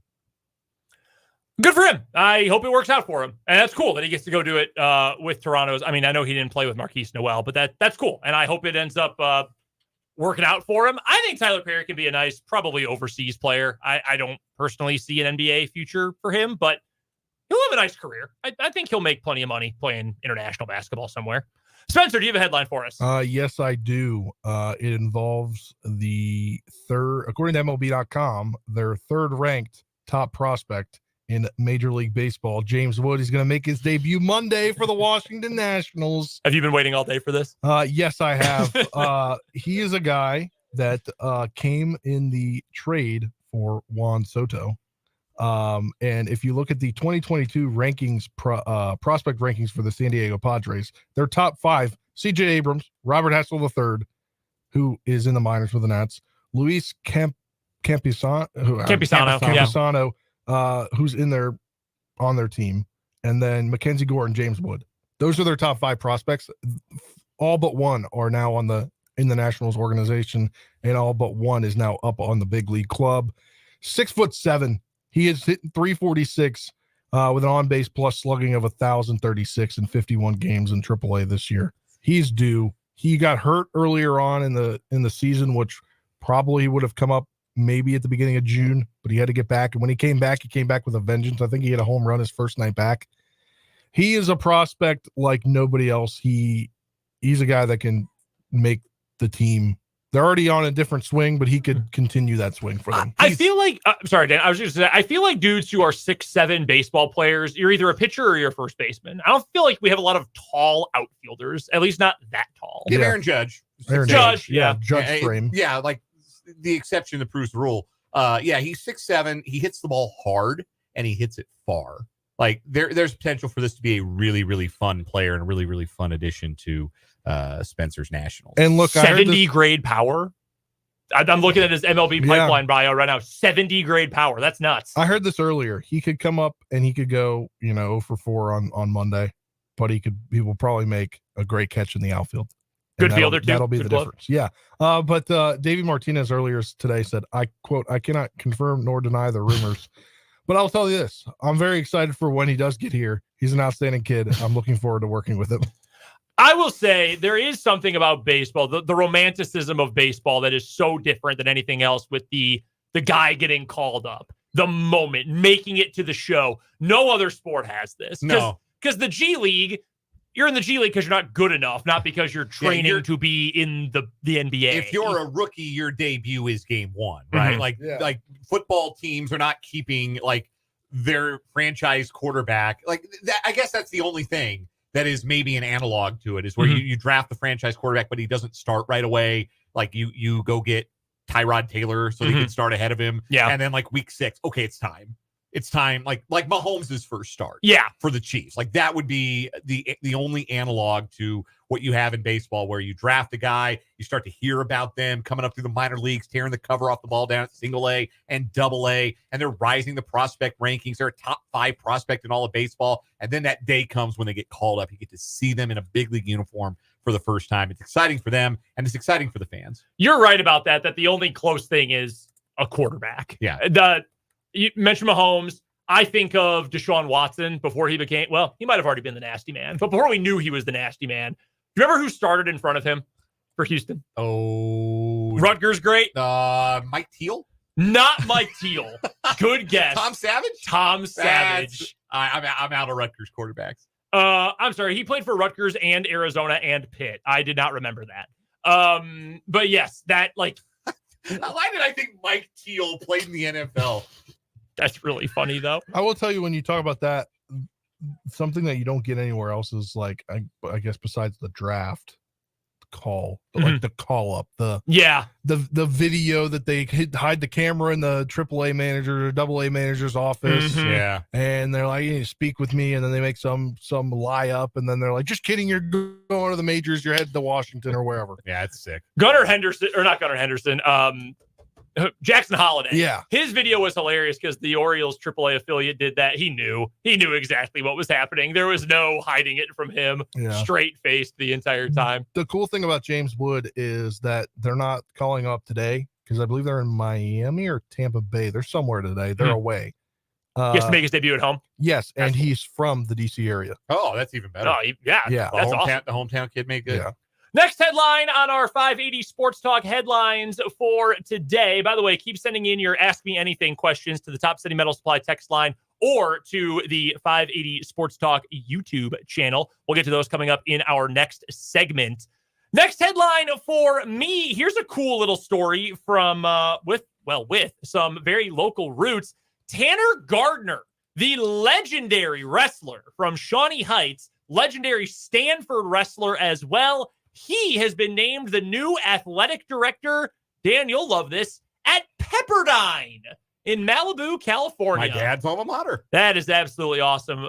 Talking to our pal Rick Peterson of TopSports.news. We'll talk to Pistol about this coming up next week. Tanner said, quote, "I'm really grateful to God for this opportunity, and it's a place that when you're growing up, you never really expected to be. I never envisioned that I'd be an athletic director at Pepperdine. It's like I got one good opportunity after another and kind of parlayed that into the next one." He goes on to say, "I got into wrestling because of Gonzo." That is our good pal, Bob Gonzalez, one of the greatest wrestling coaches in the history of this state. "I got good at wrestling because of a lot of good coaches, and I got to Stanford because I was good at wrestling. It went on from there, and now I'm the athletic director at Pepperdine. So I'm really a product of those who helped me get to where I am."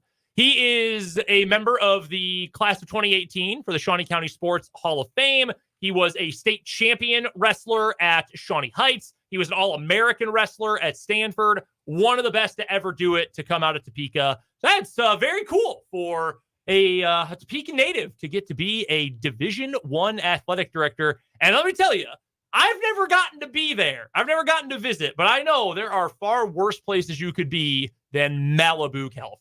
Yeah, it's one of the most picturesque campuses in the nation, and it's a good athletic department. Even, there's no football, so, they don't have that for their front porch, but they've got a baseball national championship in their history. They've been very good at volleyball for many years. Men's basketball is their program that has taken a big step back. Lorenzo Romar, part 2, emphatically did not work out, and they hired a gentleman named Ed Schilling to be their new head men's basketball coach moving forward. But that's a program they got to get back going in the right direction, because they have good history there at Pepperdine for being a good basketball school, turning out some pros. Can we call Lorenzo Romar a basketball terrorist? I think he might qualify. I really think he might qualify. Yeah, it went really poorly at Pepperdine the second time around. Any coach who has the number 1 pick in the NBA draft on their team and can't even make the NCAA tournament should be fired. Yeah, it's amazing those guys still get work. Where's Johnny Jones these days, speaking of? The LSU coach who had Ben Simmons and couldn't make the tourney. He's coaching somewhere, I think.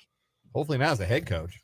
Johnny Jones is currently the head coach of Texas Southern. Oh, okay. Yes, I knew that. Yeah, Texas Southern. Okay. Well, good for him. Yeah, good for someone, I guess. No expectations to make the tournament there.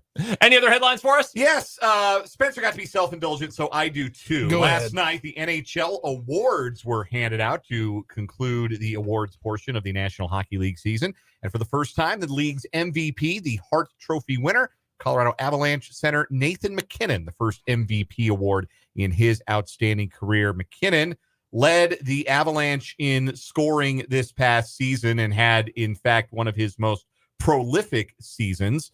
He registered, I'm scrolling to the stats, 51 goals, a career high for him, and also career high 89 assists for a total of 140 points, played in all 82 regular season games for the Avs. He is the MVP. This is notable because it's only the second time ever that both the NBA and NHL MVPs have shared the same area code, zip code, city, arena. Nikola Jokic, of course, winning the NBA MVP earlier this spring. The only other time it happened, a couple of guys named Magic and the Great One. Pretty cool group of nicknames for those two. Yeah, the Joker and Mac don't quite have the same ring as Magic and the Great One. But yeah, Magic Johnson and Wayne Gretzky were NBA and NHL MVPs, respectively, in 1990. And that's the only other time that the NBA and the NHL MVPs have been from the same city. Now, there have been times when there have been proximate MVPs at the same time, like reigning MVPs from the same cities in other sports, like 1981, Mike Schmidt of the Phillies, Dr. J, Julius Erving of the 76ers. 2020, you can, or 21, or now in 20, you can kind of fudge it with Aaron Rodgers in Green Bay and Giannis Antetokounmpo in Milwaukee. But to share the same city and to have them both be champions and for it to be where I grew up and root for those teams, that's pretty dope. And I'm not taking it for granted. I'll tell you what, I did not realize the NHL awards were last night, which means I also didn't realize that the draft was tonight. Yes, the draft is tonight. Like right now. At the Sphere. The San Jose Sharks are going to select Macklin Celebrini, a very real lacrosse person. player? Why are they drafting a lacrosse player? Nah, that's a hockey name. Macklin Celebrini. He's going to be the number one overall pick. The one thing I do love about the hockey awards, unironically, is that they all have names. Like award names are so cool. Like MVP, whatever, boring. On Hart Trophy. That's cool. The Lady Bing. The Vezina Trophy. Like, it's cool to say, he won the defensive player of the year. Like, whatever. Nah, man. He won a couple of Vezinas. He won 6 Norris Trophy defenseman of the year in the NHL. You have the Cy Young Award in baseball, which is very cool. Like he won 7 Cys. Roger Clemens. Not like, he was pitcher of the year 7 times. Nah. Name awards. Name the MVPs. The MVP of baseball should be renamed the Willie Mays Award. They did name the World Series MVP after him, didn't they? I think they might have. I think they named something for him. Let me double check. Is it the All-Star Game MVP? Oh, no, it's Hank Aaron. Might have been the All-Star Game MVP. I don't remember now. Yes, the World Series MVP is the Willie Mays Award. Yeah. So there's something for him. Good. He deserves it. That does it for today's 580 Sports Talk headlines. We would love to hear from you. If you have a question you want to ask us about any topic, drop it into the Top City Metal Supply text line, 785-272-9429, or into the comment section on YouTube. 580 Sports Talk is the name of the channel. We'll get to AMA coming up next. We will also talk some Royals baseball against the Guardians tonight. And you guys have been hanging out with us, having fun all day long. I want to do something special. We've been hiding it all day, but we've got another pair of tickets to go see Kenny Chesney, along with the Zach Brown Band, Megan Maroney, and Dan's favorite, Uncle Cracker, coming up on July 6th. We will give away a pair of tickets. We need caller number 2 to 785-272-9429, a pair of tickets for you to go see Kenny Chesney at Arrowhead on July 6th. Caller number 2, the tickets are yours. We'll give those away. We'll come on back with more 580 Sports Talk next from the Kansas Drive to Zero studio.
Congratulations to Brian from Perry. He is the winner of today's Kenny Chesney pair of tickets for the show on July 6th at Arrowhead, also featuring the Zach Brown Band, Megan Maroney, and Uncle Kracker. What's your favorite Uncle Kracker song? The X-Pac theme song from WWF, late 90s, early 2000s. Dealing with the X Factor. I'm kidding. That song sucks. Yeah, it's big. Almost all of those songs are bad from that era. Many of them are bad. Uncle Kracker songs or WWF theme songs? WWF theme songs. I don't know, man. There are a few bangers. Remember Test's theme? That was... Oh, no, I love that one. Yeah, that one goes crazy. Test sucked, but Test had an awesome big boot. And Yes. that's maybe my favorite wrestling move of all time. I love a good big boot. Drift Away, maybe? Sure. Smile? I got nothing else for you beyond the cover of Drift Away. And I know there's one other that was hit-ish. What are we talking about? Favorite Uncle Kracker Uncle song? Kracker's discography.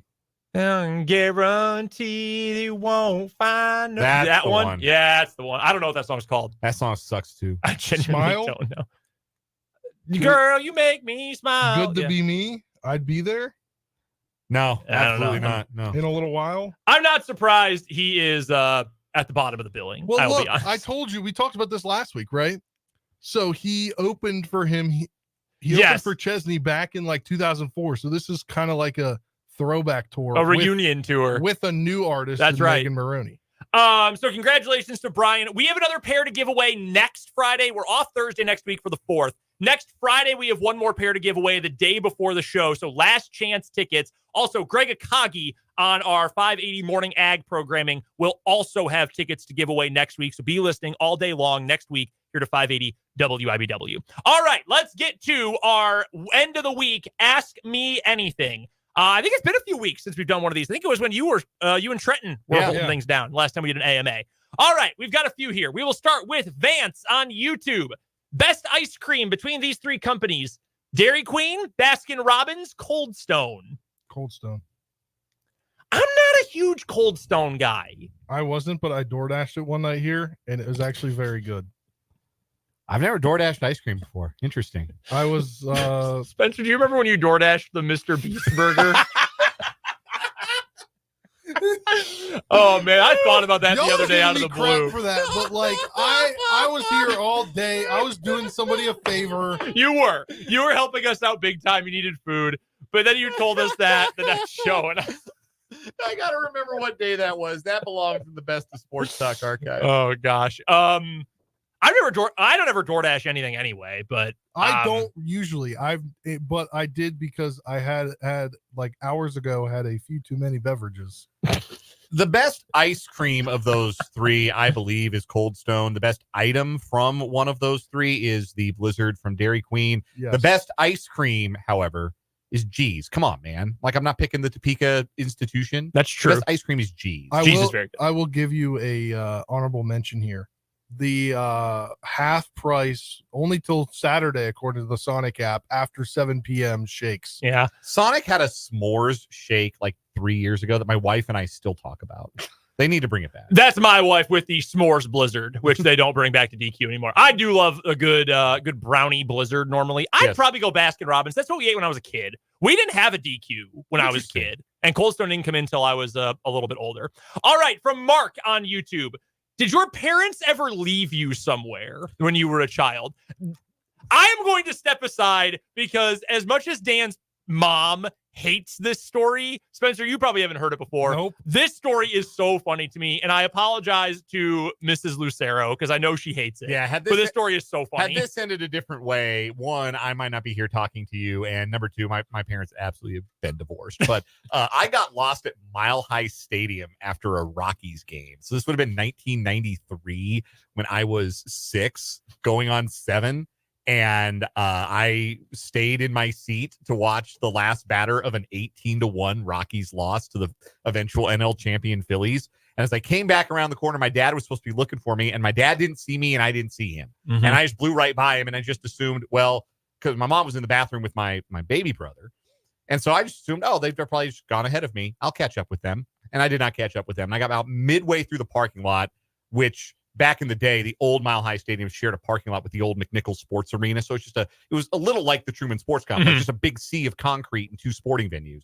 And I got about halfway into the parking lot and realized, no, I'm not catching up with him. And no, I don't know where the car is. And I'm very scared, as any 6 going on 7-year-old would have been. Thankfully, stadium parking lot security caught up with me, got on the radios. I was reunited with my family. I don't know how long the ordeal actually was. I think for my mom, it probably felt like an eternity and a half. But I was reunited safely, no worse for the wear, with my parents. And nothing like that ever happened again. I believe that. I have 2 instances, but it's not necessarily my parents lost me thing.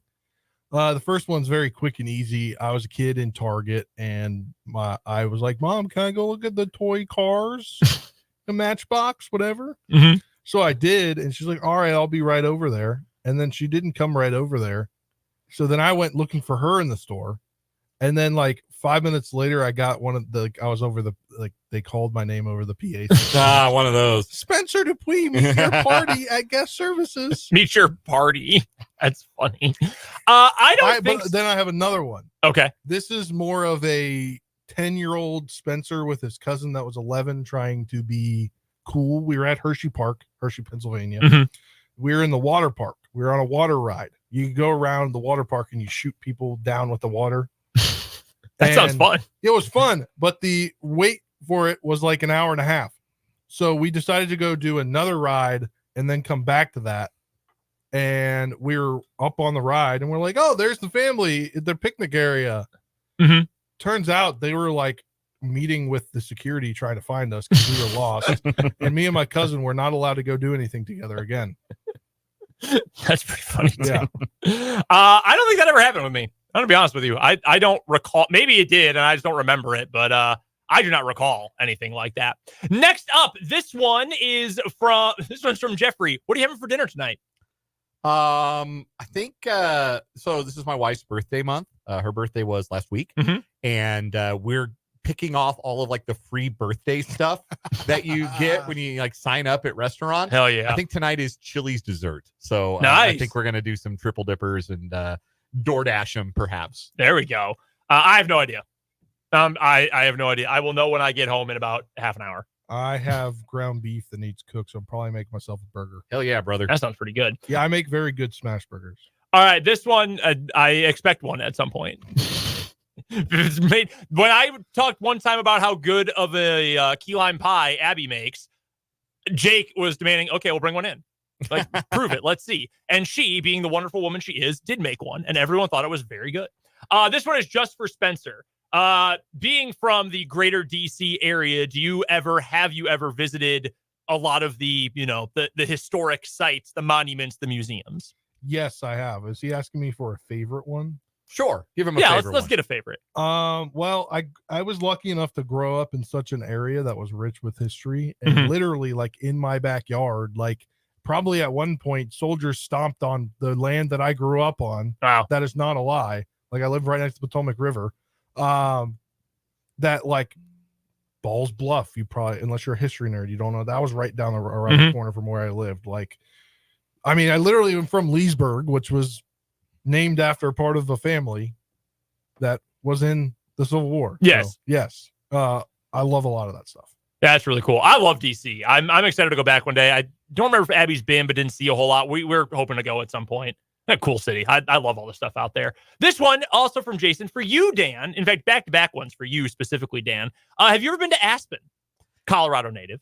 Have I ever been to Aspen? I don't think so, actually. I think we've been either to or at least through a lot of the mountain towns, Breckenridge, Winter Park, Steamboat, and I've spent like varying amounts of time, Vail, in those places, whether it's been like a weekend or a whole week or like an afternoon stopping through. But I don't think we ever swung through Aspen. Aspen's the moneyed one of those mountain towns.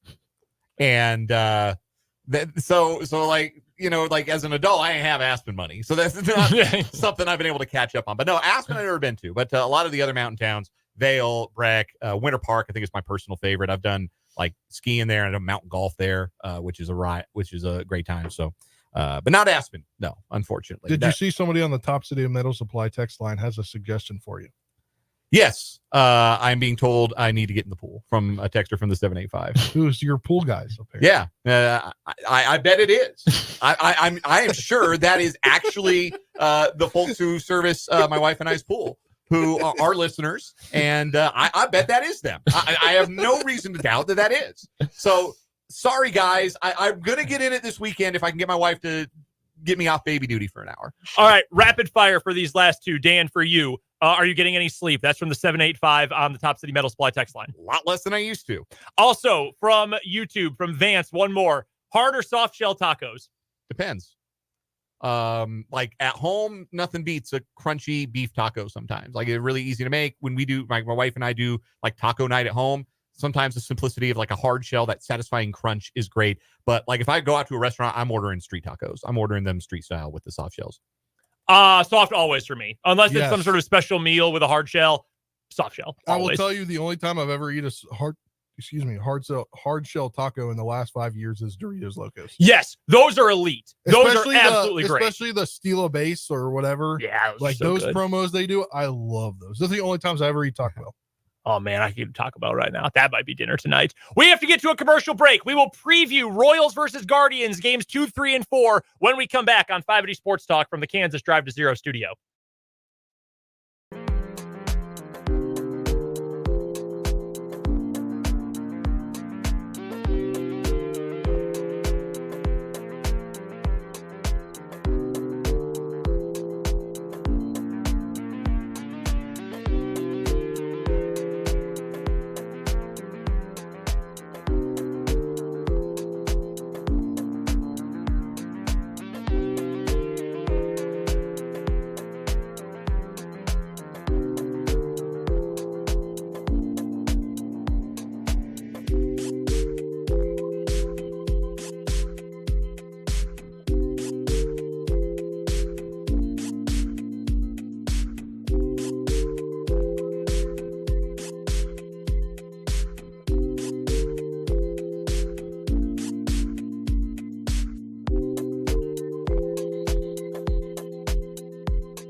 Royals baseball tonight.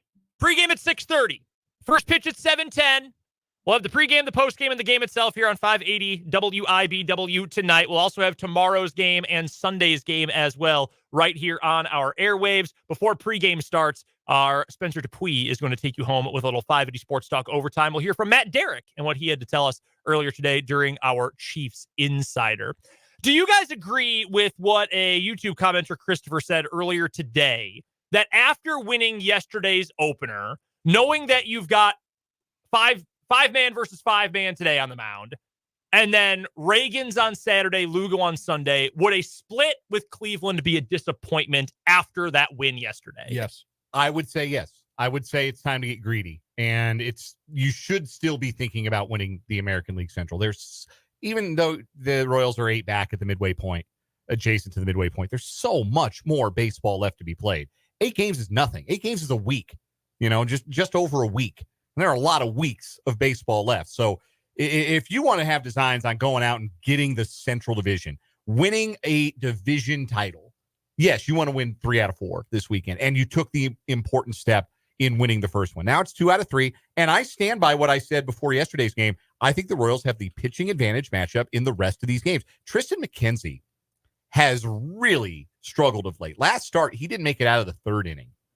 Start before that, he also didn't make it out of the 3rd inning. Yeah. Royals hit 3 home runs against him. Bobby Witt Jr. hit those 2 mammoth tanks off of him at Progressive Field when they saw him earlier this year. And maybe that'll allow Bobby Witt to kind of get out of a little funk that he's in. It seems like he gets out of it, but then gets back in it. Like he's in a bad rut. He's been a little streaky recently, and I agree with you. That's something that obviously getting the All-Star break soon is going to help, I think, everyone. This Royals team feels a little bit gassed, honestly, which I get. I mean, none of these dudes have ever played baseball like this before, the dudes in the starting lineup.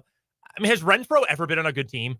I'm sure he was on a good Tampa Bay team. Okay, probably, yeah. But, I mean, other than that, I mean, none of these dudes, this is all brand new to all these guys, save for Salvi. This is still a very new thing. Garrett Hampson made the playoffs with the Rockies, pal. Yeah. Garrett Hampson was on the Marlins team last year that was in the playoffs. Oh, okay. Yeah. I said starting lineup. Hunter Renfroe played in the fake World Series in 2020. Oh. And he was on a good Boston team the year after that. All right. Okay, fine. 2 guys. Renfroe and Salvi.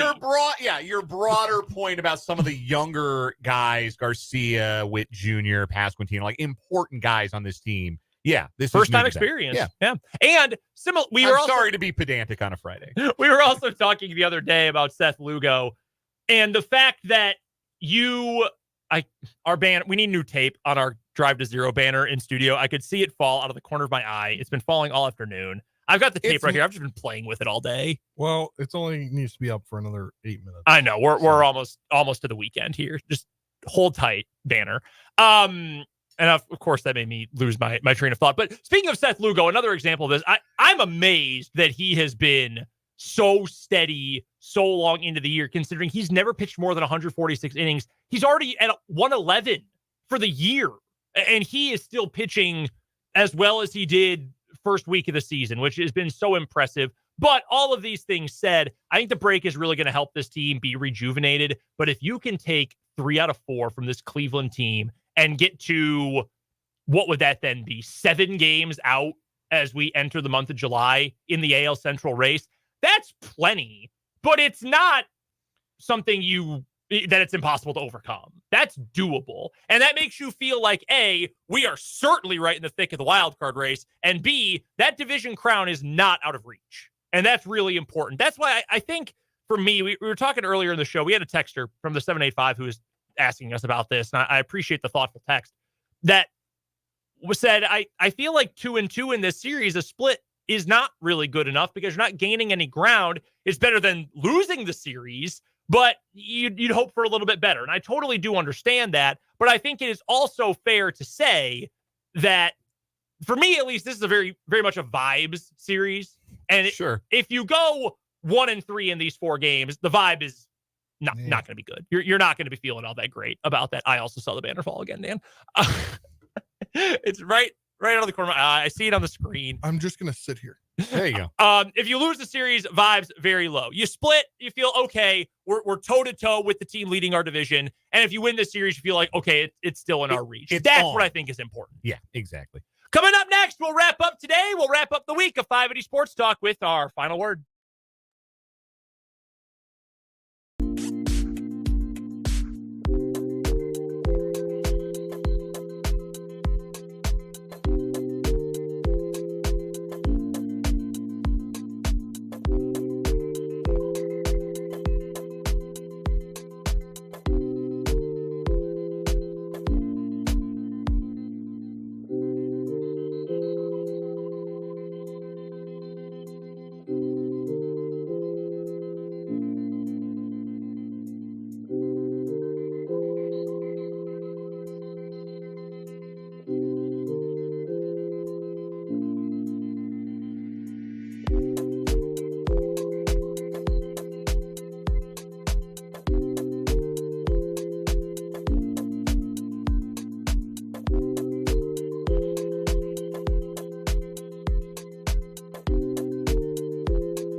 We got to get out of here. It's time for the final word before we get to overtime and Royals baseball. Again, first pitch at 6:30, or pardon me, pregame at 6:30, first pitch at 7:10. Don't want to get that wrong. Dan, you've got our first final word. The 51st Kansas Shrine Bowl is tomorrow night in Emporia. Excited to broadcast that with you two gentlemen here on the Shrine Bowl Radio Network. You'll hear it on 580 WIBW, a 7 o'clock kickoff from Welch Stadium tomorrow night. It's one of the best events that this state has to offer, and it's going to be a fabulous game this year. I can't remember a year where I thought the level of talent was so high in this game. You've got some of the absolute best. You've got a bunch of Division I athletes in this game. It is going to be a blast. It is going to be a very, very very good game. And of course, it's for the most wonderful cause, those kids at the Shriners Children's Hospital. So looking forward to the Shrine Bowl on Saturday. Yeah, it's a big weekend. Looking forward to my first Shrine Bowl. Excited to be on the sidelines. And it is also a big weekend because I am no longer going to be the sole occupant in my 1-bedroom apartment. The countdown has ended. Yes, tonight is my last homemade meal alone. Are you going to get really drunk? I mean, I was planning to pick up some beer when I left here. There you go. Final word for me, Royals. What a golden opportunity you have in front of you right now. You've got your 2 aces still to come. A very beatable pitcher tonight in Tristan McKenzie. I'm not calling for a sweep, but you've got a great opportunity to make some real headway in the American League Central. You take a couple of these games this weekend, you're flying high as we enter the month of July. I did not intend to rhyme like that. Also, I will echo the sentiments of the others. Super excited for the Shrine Bowl tomorrow. It's going to be a blast. Lucky to be on the call of this one. Dan will be handling the play-by-play. I'll be upstairs with him. Spencer, you're going to love it. Greg, the Shrine Bowl legend, will be there as well. We're looking forward to it. Hope you guys will listen as well tomorrow at 7 o'clock right here on 580 WIBW and the Shrine Bowl Radio Network. That does it for 580 Sports Talk. We will join you again coming up on Monday. Matt Verderam will join us. We'll recap the Royals weekend and much more. Until then, for Trenton Craxner, Dan Lucero, Spencer Dupuy, I'm Brendan Dworzinski. This has been 580 Sports Talk.